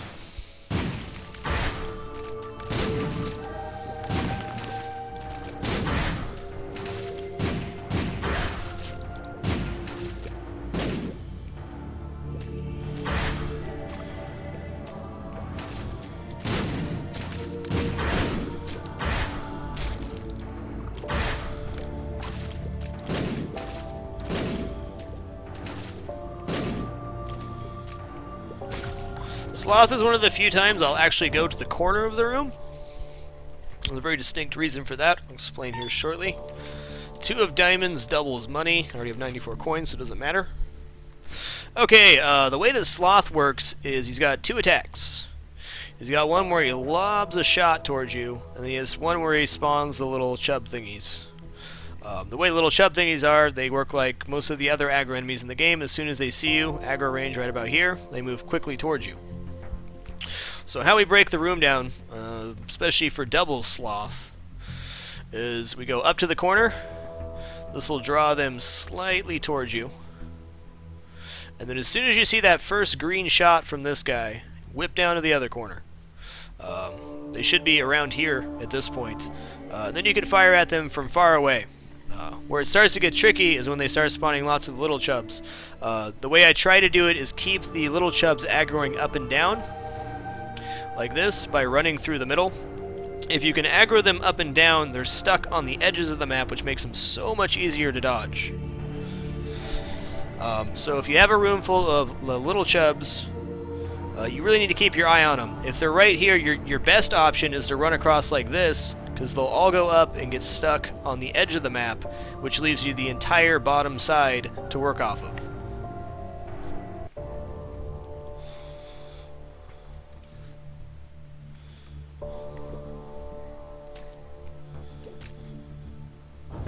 Oh, fuck this room. Easiest way to beat this room? 1 bomb. Okay, you see we got these red flies in here? These red flies have a ton of health. The easiest way to beat them is just leave the room. Fuck this room. See, I got myself trapped in a corner there. Not so smooth. Well, I won't explain that one because I did a really crappy job of beating it. It'd be very hard to explain anyway, it's just a rough room. See you later, Mike. Have a good one, dude.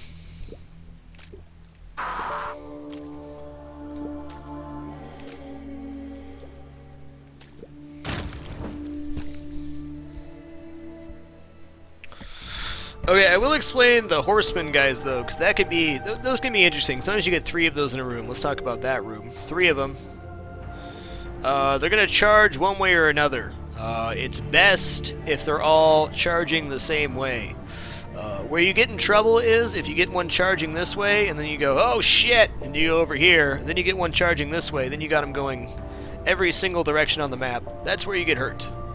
So try to stay on one side of the map, and if you're going to make a switch from one side to the other, make sure it's at a point where they're all stopped and not moving. Because aliens, Sabane. Aliens. Thank you, Deluche.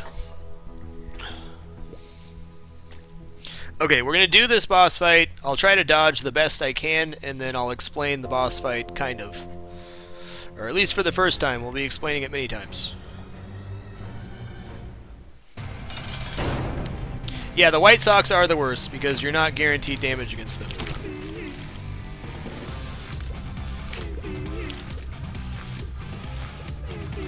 It'd be a lot cooler if you'd fire, so I have an example. Okay, so basically what I'm doing is I'm trying to twitch dodge when I see the shots coming towards me. That shot he's doing right there. Oh god. This fight's almost impossible not to take some damage on. It's just the nature of the fight is very RNG based. Like right now he hasn't fired for 5 seconds. I'm lucky.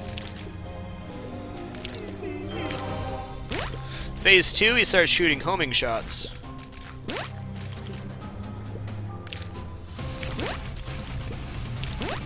Orbital's putting in work.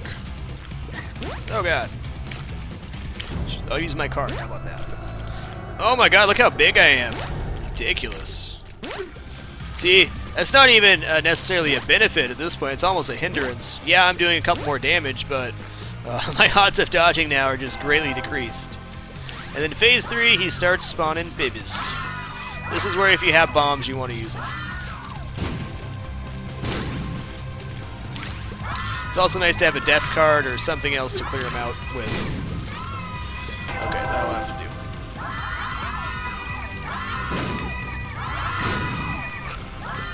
do. Good enough. Okay, let's talk about the fight real quick. I'm gonna leave the room and come back in, so I'm not giant-sized. It does, Lord Vashi. I can guarantee that your hitbox changes per the size of your character. Yes, the faster you hit the boss, the faster it will fire the shots at you. Okay, so the boss has Phase 1. The boss has 2 attacks that he does. He has, when you hit him, when you do damage to him, he's going to shoot these lobbing, lazy shots at you. That's what happens when you do damage to him. I would say about 1 in 3 actually has the chance to hit you. Your movement line for Phase 1 of the boss fight is about this long. The only place that you really want to move is right along this line. You try to stay in the center. If you see a lobbing shot coming towards you, you make a very small adjustment. The second type of attack that the boss has... No, I don't want you to die. The second type of attack that the boss has on Phase number 1 is this shot that shoots out in like 8 different directions. Obviously, this only affects one side of the map. This is what you're waiting to twitch dodge, and this is why you don't go all crazy going back and forth. This shot, the first one coming out, will actually target you. So being in a straight line with the boss, being on this line with the boss, will make sure this shot shoots straight, and all you have to do is twitch move. You just move just a little bit like this to dodge it and get right back to center. You always want to be moving back to center for Phase 1, 2, whatever, because it affects the nature of the shots that get shot at you. For Phase 2, he does the same thing. He still shoots the lobbing shots at you, but then he has extra homing shots. These can come out 2 ways. He does them like this, or he does them diagonally. The diagonal ones you have no worries about whatsoever.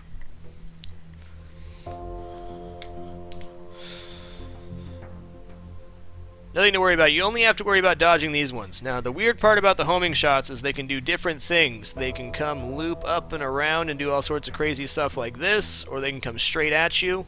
It's really just a twitch reflex dodge thing. But the lobbing shots that he's shooting at you, even if you're firing pretty fast, are less of a concern.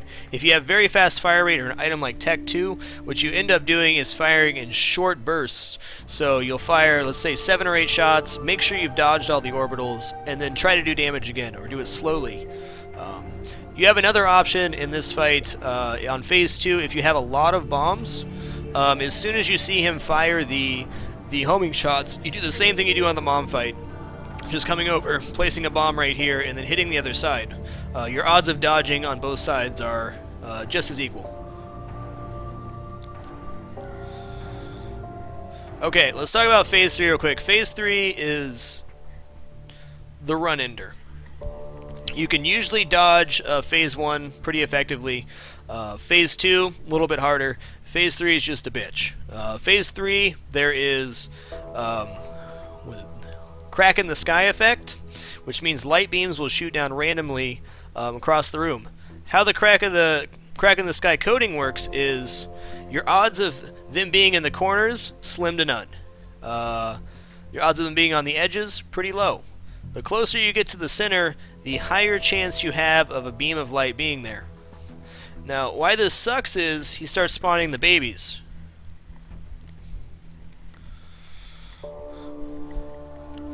So, while the babies are spawned, you have to move into the danger area, and when Crack of the Sky happens, you may or may not get hit. There's really no avoiding it. But if for as long as you can on Phase 3, you want to be on the edge of the map, because that gives you the best chance. He shoots the homing shots, he shoots the return shots, and spawns babies on this phase, so it becomes very, very tricky. The best thing that I found to do it is the babies, unlike the single shot babies, will a lot of the time spawn a lot closer to you. So if you see them disappear when they phase out, run towards the middle and lay a bomb. A lot of the times they'll spawn right next to your bomb, and then I'll take out a couple of them. It can spawn up to 5 of them, so if you can keep it down to 2 or 3 during the fight, it's really a DPS race. But that is one way to kill them, is by spawning bombs. Or, if you see 3 of them disappear at once, you can wait for them to appear, lay a bomb, and then try to get to the other side.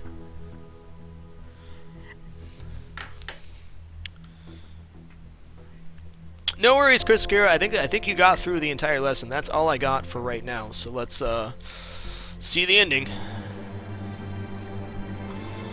Yep, they can spawn directly on top of you. You have to move a little bit, but bombs are a very effective way to deal with them.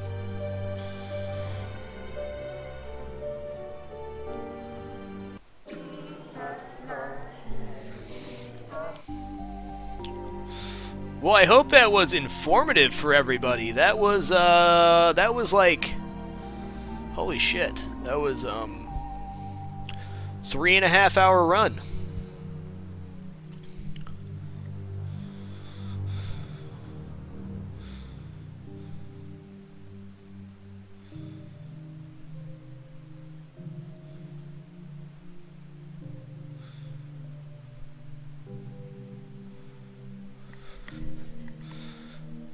So my plan is to do one of those runs on each character when my voice is up for it, when I can do it.